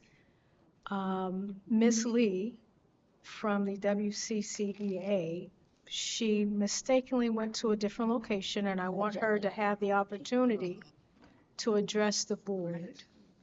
Thank you. I had a student in my office up until about a couple minutes after 6 o'clock.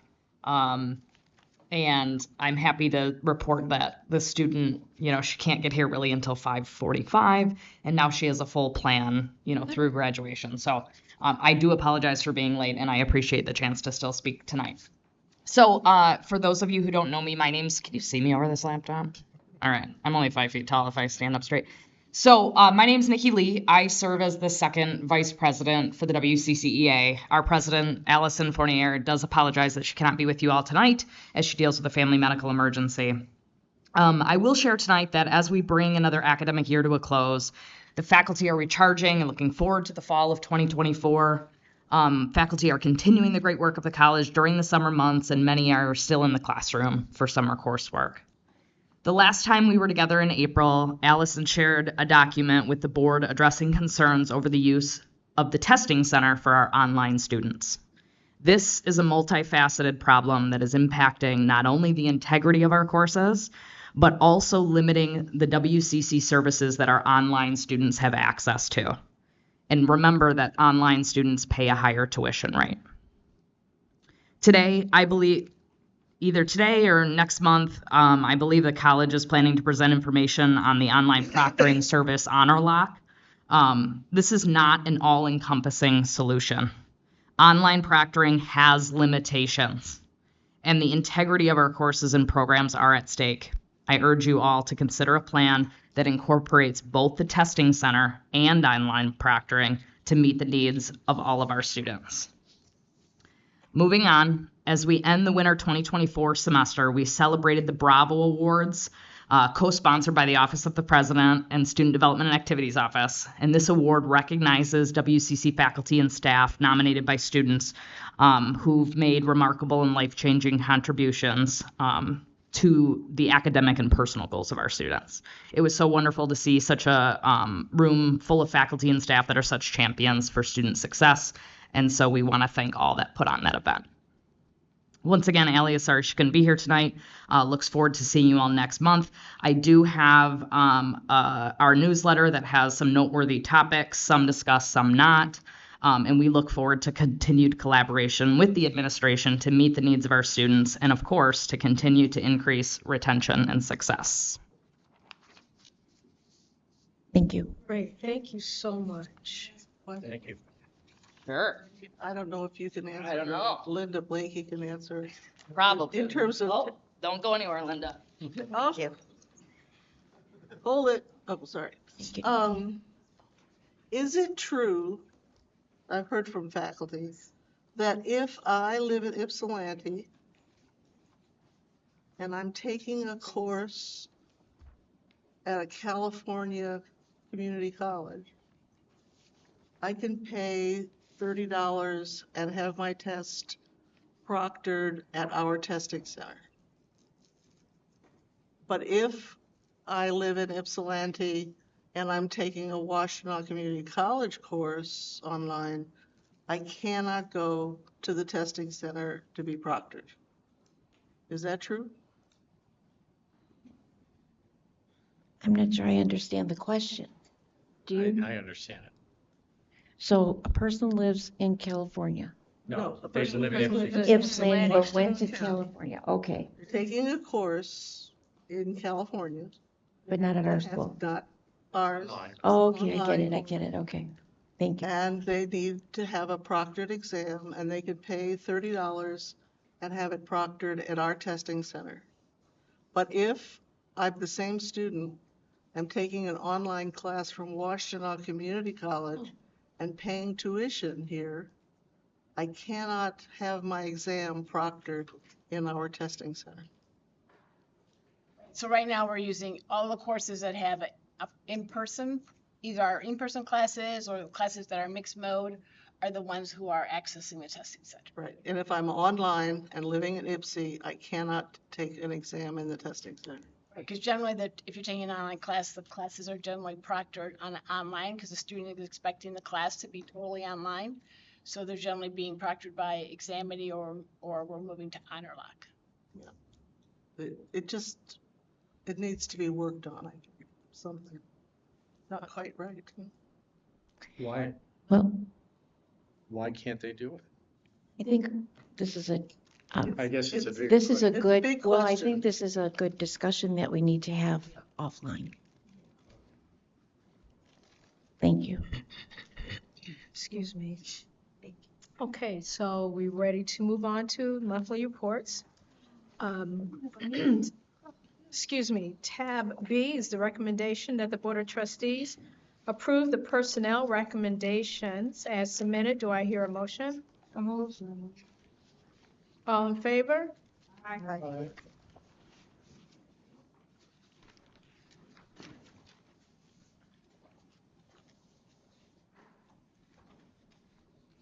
Moving on to tab C, the financial reports for April 2024. VP Burns.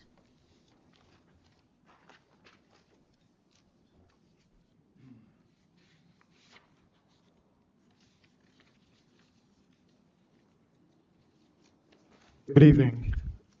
So we are 10 months through the fiscal year, so only 2 months to go. So we've already got the fall semester, winter semesters behind us, and we're right now kind of well into the summer semester. So we're pretty much have the numbers baked here for the tuition and fees. There'll still be a little bit of moving around over the next couple of months, but I'll focus right now on the spring tuition, which is the third line down. And the year-to-date variance for a couple $100,000 favorable to what we had budgeted for this time of the year. Basically, our enrollment as of the end of April was up by 6.7%, and the credit hours were up by 3.7%. So just as a reminder, our spring semester is split across 2 fiscal years. You know, it's part of it's in fiscal year 24, part of it will be in fiscal year 25. So this number contains a third of the amount is from last summer, and 2/3 of the amount approximately is for this summer. So it should bode well for next year's numbers as well, is my point, because this semester has gone quite well. In total, you'll see there that our total tuition and fees right now are up by about 1.1 million. Total revenues, the other revenues, I've been over several times in the past few months.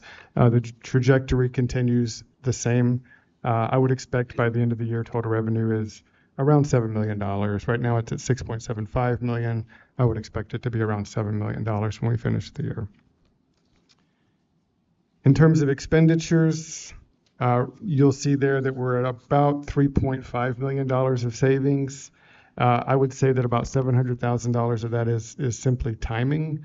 A lot of spending is done in the last 2 months of the year as people are spending their budgets before the end of the fiscal year. But the rest of it should be savings that we see for the remainder of the year. So as you can see, there is a pretty substantial balance or positive variance in revenues and expenditures. But I would like to take the opportunity, since we do have this favorable balance, to just connect the dots a little bit between these strategic initiatives, for example, and all the things we're doing, because with these kinds of funds, we're able to invest in new tech like Canvas, in student success, and faculty success, and staff success. The master plan that's coming up, we'll be able to invest perhaps in whatever the results of that are. So, these aren't. I just want to make sure I don't think of these as profits. I think of these as capital to be allocated how the board sees fit. So just keep that in mind. I don't know either.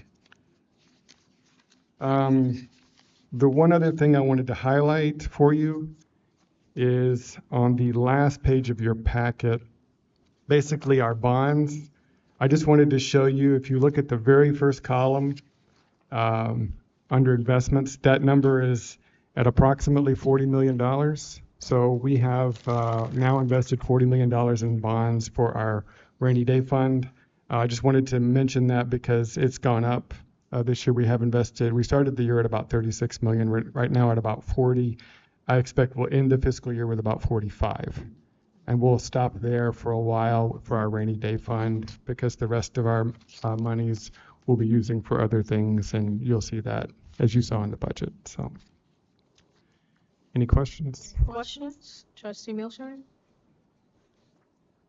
So for the fall semester, fall of 24, are you able to see at this point how we're tracking compared to last year with regards to enrollment, Yes, classes, and if you can you provide a brief synopsis of how we're tracking compared to last year? yeah, I mean, it's still early days, Right. But it is tracking very, very well right now. I don't have the exact numbers off the top of my head, but I think that enrollment is up 9%-ish. Yes. And credit hours are up, I think, between 6 and 7%. So Early. it's early days. It could come down. It is early. Yeah, some students are just registering early, obviously, but it's a good sign. It's a very good sign. Thank you. Promising. Anyone else? I move that we accept the financial reports for April 2024 for general fund, capital fund, combined schedule of investments, all funds as submitted. All in favor? Aye. Moving on to facilities development report with VP Beshi.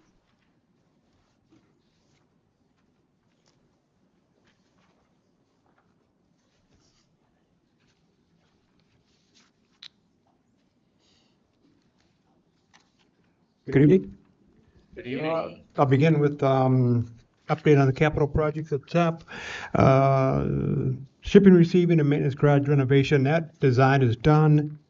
The drawings have been submitted to the township for review, and as soon as we get feedback back from the township, we will send that out for bids. We don't anticipate too many questions or issues, so that should go out to bid in June or July, and start construction in by September, October. And then campus-wide security upgrade. We partnered with JCI as a contractor for that project.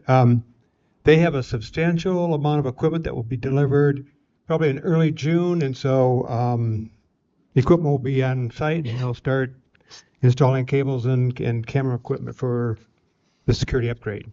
Turning to deferred maintenance, if you look at project number 6, BE 112 data center. This is a project we just opened up. We have a data center in the BE building that has a bunch of IT servers and equipment.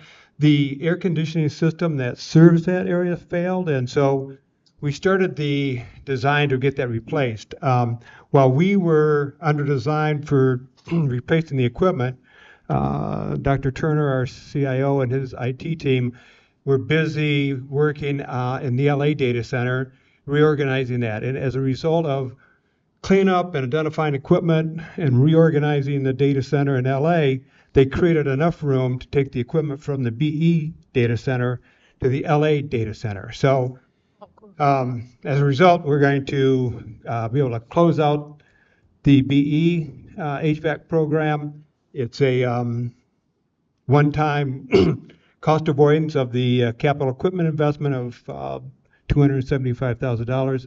It's also a cost avoidance of the ongoing operational expense that it takes to run that equipment.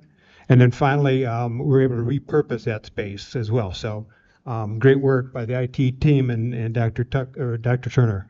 Yes. How many square feet are we talking about vacating? Couple hundred square feet. So not a lot. But nonetheless, I mean, we'll be able to repurpose that for another space need. Oh, I'm sorry. I'm sorry. Go ahead and finish. Okay. And then turning to campus repairs and maintenance projects. So campus repairs and maintenance is a fund that obviously takes care of some emergency repairs, but it also funds a lot of campus-driven projects. You'll see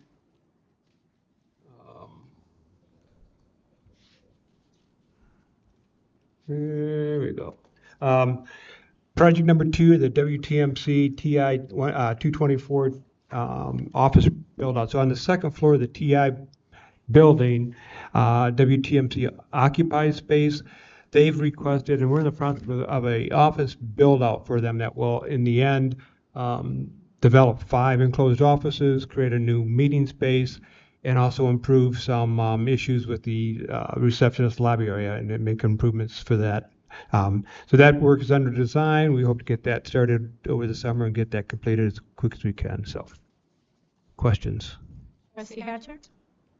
What happened to the Children's Center? The FEB building? Yeah. Nothing. It's still here. I mean, we obviously don't have that program, so it's empty. Well, I can answer that question. We're using it for swing space right now, and so I'm calling it that. What I mean by that is, for example, we had Michelle's area workforce development in there while we were doing the Morris Lawrence building. We had to move that staff. Now we are probably, when we do the student center renovation that we will be doing this upcoming year, we anticipate, so, moving all of student services, into the FEB building while the student center is being renovated. However, though, Trustee Hatcher, we are going to include that in the space utilization. So we'll know, we can have some conversations about what to do with it. Pardon me? Yeah, we do. Did they change them for you? I don't know. Never mind. Thank you. Any other questions? Thank you very much. Thank you. Very good. Thank you very much. So we're moving on now to remarks of Board of Trustees. Would anyone like to voice any remarks that they may like to share?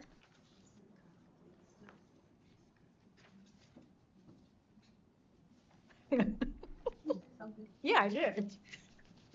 Do you have anything you'd like to share, Trustee Hatcher? Well, I was just saying at Simcox Building, 101 Woodward, they have children toilets for the adults. And they remodeled last year and refused to change the toilets for adults. So, thank you for listening.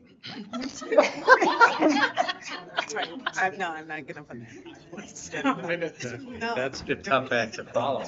I can hardly wait to see the minutes. Yeah. If there are no other board members that would like to have a remark, share the remarks rather, besides children toilets. Oh, you did have something? Yeah. Okay, go ahead. On Sunday was the opening for the Embracing Our Differences at Gallup Park here in Ann Arbor, and it was a huge success. There was a lot of people, and the billboards of paintings from basically around the world, and it was just outstanding of seeing the paintings, but just the captions under there from students, adults, and there are several from students from Ann Arbor schools, Ypsilanti schools, and Washtenaw Community College had 2 billboards. So you actually, if you have some time to go over there and look at them, there's 3 sides to each billboard, and you will be just amazed of what these students and people have done in their paintings and the statements that's under there. So that's my report. Thank you. Anyone else? I just wanted to, I want to give a huge shout out to our faculty. The graduation on Saturday, you know, we've always had great commencement ceremonies. The honors convocation, the general convocation ceremony, even our adults, the GED ceremony. I want to say to all of our faculty members, thank you so much for the time, the dedication, and the attention that is given to our students, from no matter which background they come from. You're there to help them from point A to point Z. Something about this commencement ceremony that took place on Saturday. Now, I missed the honors, and I like to go to all of them, but the honors ceremony I missed. But there was something about this particular ceremony on Saturday that really touched me. I don't know if it was just the size of the amount of students that crossed the stage, or if it was the size of the amount of students from a particular department that crossed the stage. But it was something magical that made me just really sit back and pay homage to the faculty, because without the faculty, of course, we're here for the students, but without the faculty, we wouldn't have the students to cross the stage. And they really, the students, when I say they, really showed up and showed out and giving back to the college, and just how they interacted with one another, interacted with the board members that shook their hands. And I want to say thank you so much, because each year our graduating class, or classes from each of the sections of a commencement ceremony, they're getting larger, and we want to see them grow. And then I also would like to have the students to know that they are always welcome to come back and share their stories, because without their stories, Washtenaw Community College, not to say that we won't fail, but that's what keeps us propelling forward, is those stories. Segue into this. When the ceremony was over and the board members, we all were back into the green room, if you will, there was a graduating student that pulled me aside out into the hallway, and I didn't recognize her at first. But when I asked her name, I remembered who she was. I met her at, she was a customer at TJ Maxx when I used to work there. And she just kept saying, oh my gosh, I just love you so much. You're this and you're that. I said, me? I said, look at you. She's an adult learner. She's married. She has kids. She's in her 50s now. She's been going through Washtenaw Community College. She already has a certificate, but she come back and got an associate, and she wants to come back and do welding. I said, oh my God, you talk about me? We need more women. We need more women of color in welding. And she just kept saying, oh my gosh, I love it here at Washtenaw Community College. So without those stories, we have nothing to share. And without nothing to share, we cannot inspire other people of all walks of life to sit in front of our faculty, to push them forward, to make them successful in the community wherever they go. So thank you to the faculty and thank you to the staff. Amen. President Blanca, do you have anything? No, I do not. Okay. All right. So we move on to old business. These are action items, tab E, the resolution to approve the 2024-2025 tax levy for general operations. The recommendation is that the Board of Trustees approve the 2024-25 tax levy of 3.3548 mils for operations as submitted. The 3.3548 mils will generate approximately $76,367,414 of gross tax revenue. Do I hear a motion? So moved. Support. Any discussion? Vanessa, please call the roll. Chair Davis? Yes. Vice Chair Milliken? Yes. Treasurer DeVarty? DeVarty, yes. Secretary Hatcher? Yes. Trustee Fleming? Yes. Trustee McKnight Wharton? Yes. Trustee Milstein? Yes. Okay. Tab F is the approval of the 2024-25 proposed budget. The recommendation that the Board of Trustees approve the total revenue and total expenditures and transfers for 2024-25 budget plan as submitted. Do I hear a motion? So moved. Support. Any discussion? Trustee DeVarty? As we approve this budget, I just want to thank the previous motion that we approved is thank you to the taxpayers of the county that so generously support our college. I'm proud to have a budget before us that we approve that continues out of honor and respect for the residents of the county, continuing our low tuition rate for in-county residents of $99 a credit hour, which is remarkable. Everybody I tell that to throughout the community says it's wonderful, and I expect, because we're able to balance our budget and use our funds responsibly and continue to give back to the community the way that we do, that we can expect continuing support from the county taxpayers as they have exhibited over the past few years. Vanessa, please call the roll. Chair Davis? Yes. Vice Chair Milliken? Yes. Treasurer DeVarty? DeVarty, yes. Secretary Hatcher? Yes. Trustee Fleming? Yes. Trustee McKnight Wharton? Yes. Trustee Milstein? Yes.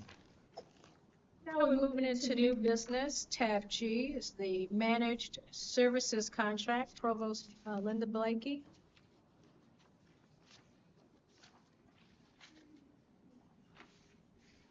Good evening. Hi. Hi.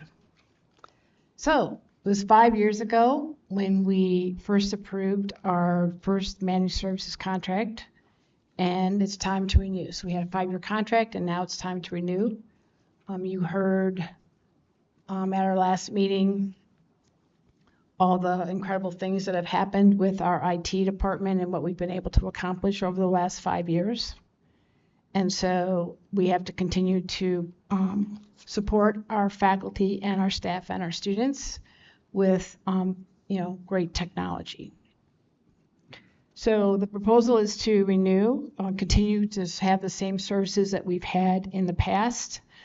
You can see here the bulleted services that were in our previous contract. What's been added is audiovisual services. So we have a manager of AV that's provided by this contract, as well as academic services, which is Heidi and her team services.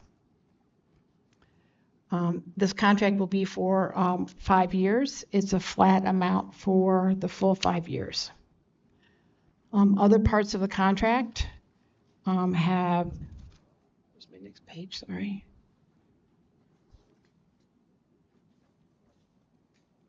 Oh, sorry. Again, the majority of resources are provided by the on-site staff. One thing that's amazing about our managed services contract is what I call is bench support, which provides, if we need a specialist in financial aid, a specialist in registration, we have bench support or HR that can come in and provide extra help or extra resources on providing a certain type of support for those areas and how we process things. As we've done already in the past, we meet annually and we get updates from the Ellucian team on the updates for the performance goals. Ellucian has met all the metrics that provided all the metrics and met all the goals that we put out for them. One thing we're also moving forward with this proposal is modernizing Banner. We've talked about our cybersecurity and needing to, increase our cybersecurity.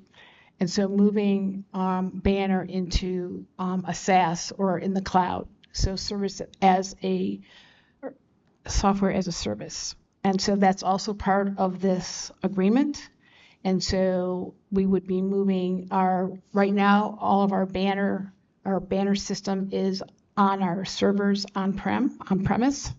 And so we would be moving our Banner, which would be migrating our Banner system into the cloud. That would be about a 2-year process to do the full migration. But that would be, this proposal also covers the first 5 years of that software, because we would be buying the SaaS, installing the SaaS software right away, and then migrating from our current system to the SaaS system.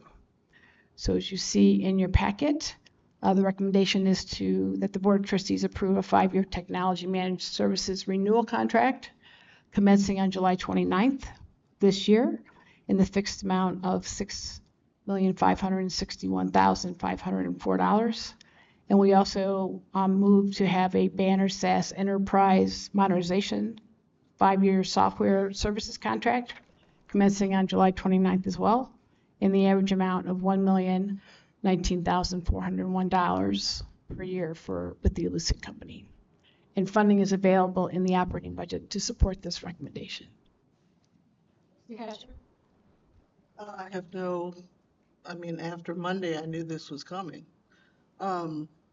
And I have no problem with the proposal. I have a problem, though, with the recommendation and the way it's worded.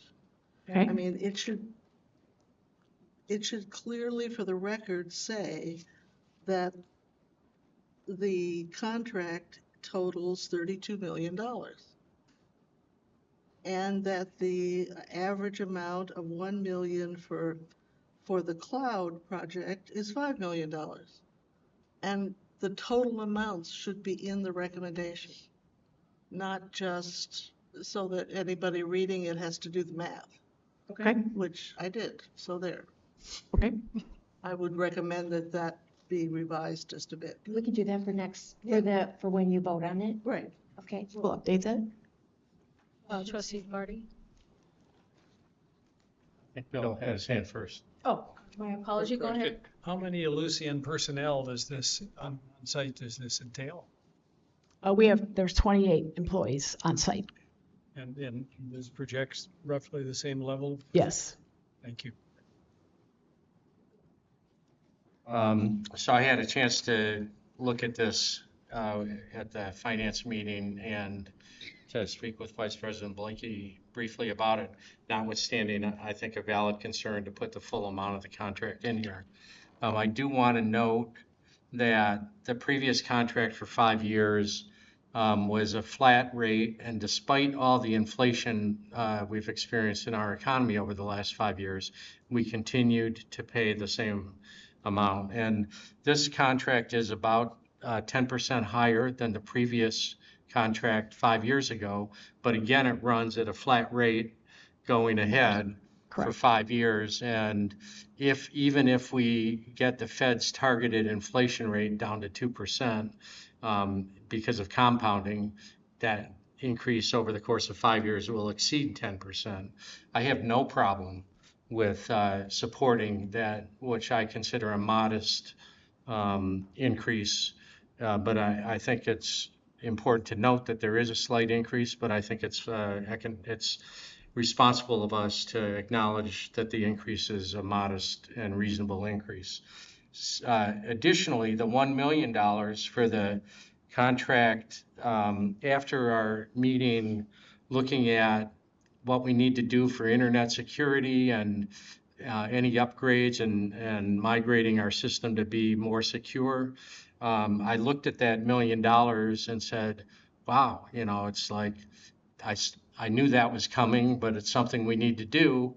And then in conversation with the vice president, recognized that as part of this, we're getting a bonus. We're going to have a reduction at the end of this of as much as $400,000 of current expenses that we're paying for Banner and other software that will be part of the new this new software package that we're buying. So I see really we're packaged into that $1 million is a saving as well. So I think, again, it's a reasonable request, and we'll be supporting this when it comes to us next month. Thank you.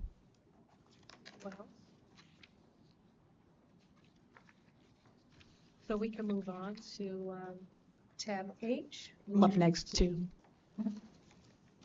Target X Customer Relationship Management System, CRM contract renewal.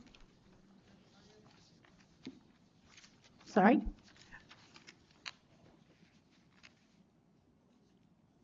Will this move by itself? Okay, guys, sorry.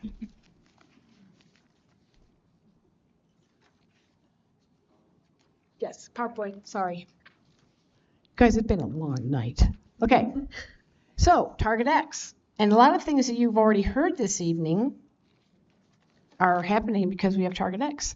So Target X allows us to do the student pathway life cycle, from the student getting started, from we doing some initial high school visits, recruiter outreach, to the enrollment process, starting the application, going through the text to do their next steps, a recruiter outreach, the drop-in desk, the help, the checklist items during going through the application, their orientation, their meeting with their advisor, going through registration, getting reminders about that, the drop-in center as well.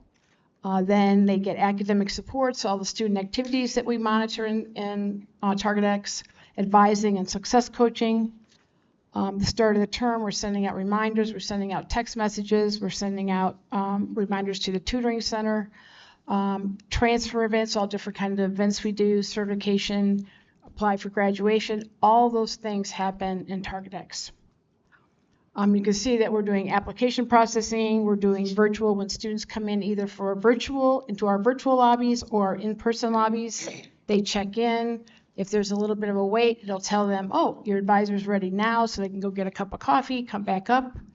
Event management, so we have all these different activities for veteran days, for transfer fairs, for any kind of other adult learner days. We also do communications for veteran certification when they come in, graduation application. We have lots of email campaigns and also just logging all the student interactions we have. Currently, we have 207 system users using Target X.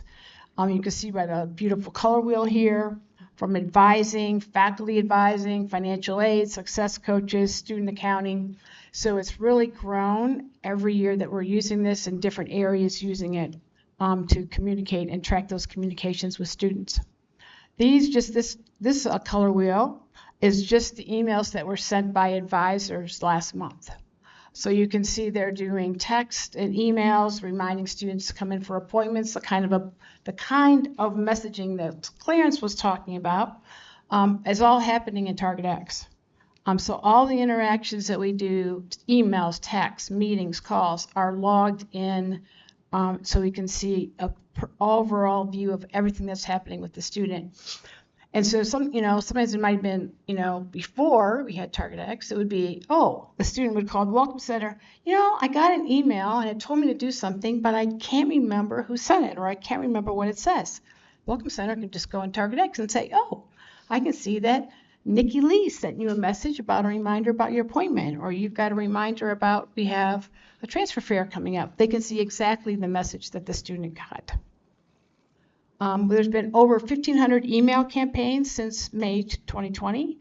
You can see all the different campaigns that we have, and like Clarence talked about also, not only do we see that the email went out, we see if the email was viewed, we see if it was opened, and we see if there's a click, if there's some kind of action inside, a link that the student needs to do.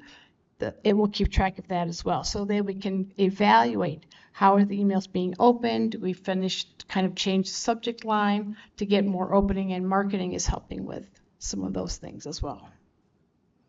Our online applications. One of the reasons we chose TargetX is because it allowed us to have some more control over our applications. I have to say, when IT did our application and we had to make a change, this is way before Lucy and our old IT people, and we wanted to ask a question, add a question, it would take months.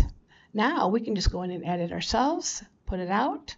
And so not only do we have our regular application, we have the WTMC application that's changed a little bit, that gets asked the questions that they need. We have a GED application for our adult transition students that came out this spring. We have a special ID or special application for our UA summer students. And then we are planning to do our second tier WCC admissions in the next year. And so again, these are all, we could tailor these applications to meet the population needs. We also have our queue management. So this is where students are coming in, and they're coming in for in-person advising, they're waiting for service at the financial aid desk. So whether you can see all the areas that are keeping track of this. So whether they're coming into the Welcome Center, whether they're getting their ID verification and admissions, financial aid, all these different interactions are being kept track of. And so every month we get great reports on how many interactions, either virtually or in person, we're at any of these counters that provide these services. We also are keeping track of all these different events. You can see we have our high school partner events, we have Reconnect information events, we have campus tours, our high school partners coming in for different activities, and we're keeping, you can see, again, a beautiful color chart, but you can see all the things happening over all the months that we've had TargetX and keeping track of all those activities. We also have automated processes, so where students can apply for graduation and get automatic emails about what that looks like. We have our veteran certification, we have our success team referrals, which was talked about earlier. Those are all being kept track of. When a faculty does an early alert, that's loaded into TargetX and sent out to either advisor or SRC or success coach based on what that success or what that early alert was asking for. It will get targeted to exactly the area that needs to address it. So testimonials. So from the Director of Advising, TargetX makes proactive outreach incredibly easy. We can see at a glance all the pertinent information on a student's record, and we can easily email, text, and record phone call and meeting notes all in one place.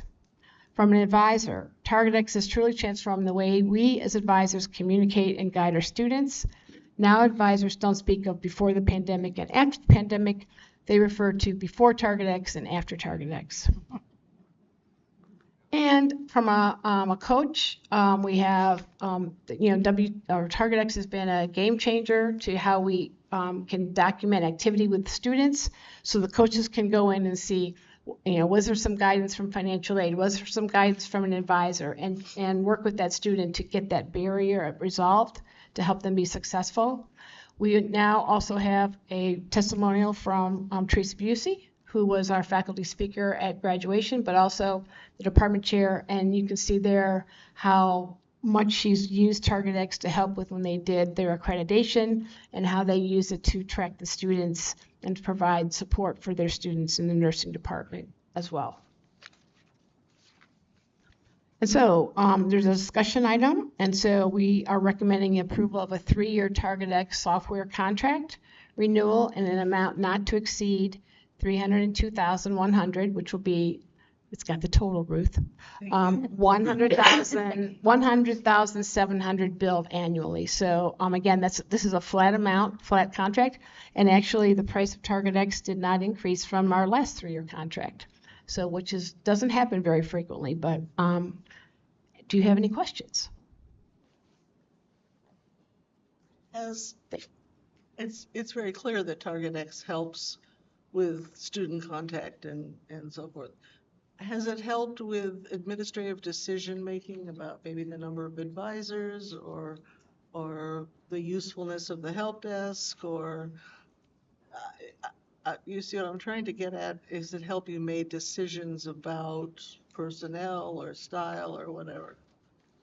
Well, we are, because we're looking at loads right now, so making sure that and that, we can get that data out of Banner as well, but we can also kind of see like how many, the appointments that are happening, but also the loads. And so we're rebalancing some of the loads because, a couple of advisors got heavier loads than others. And so, but it does give us feedback on how well. So when we talk about Nikki Lee is the model advisor. So in terms of the number of emails going out, the number of text messages going out, how they have graduation applications coming in. So you've increased her salary because of that?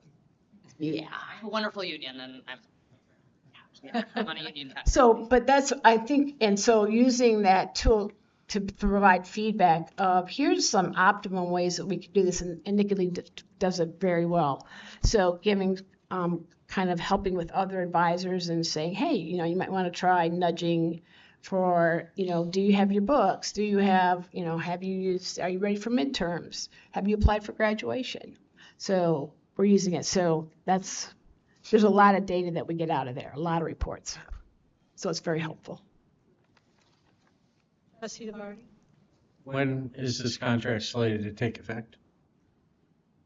It doesn't say. The other one said in July, but This one would be, it's June 28th, I believe. so that's after our next meeting. Yes. Okay, that's fine. Thank you very much. Thank you. I'd like to move a motion to move the meeting to adjournment so that we can go to closed session to discuss a periodic personnel evaluation. For a motion? So moved. Or discussion? Thank you. Call the roll. Vanessa? Vice Chair Davis, Yes. Vice Chair Milligan, Yes. Treasurer DeVarty, Already, yes. Secretary Hatcher, Yes. Trustee Fleming, Yes. Trustee McKnight Morton, Yes. Trustee Milstein. Yes.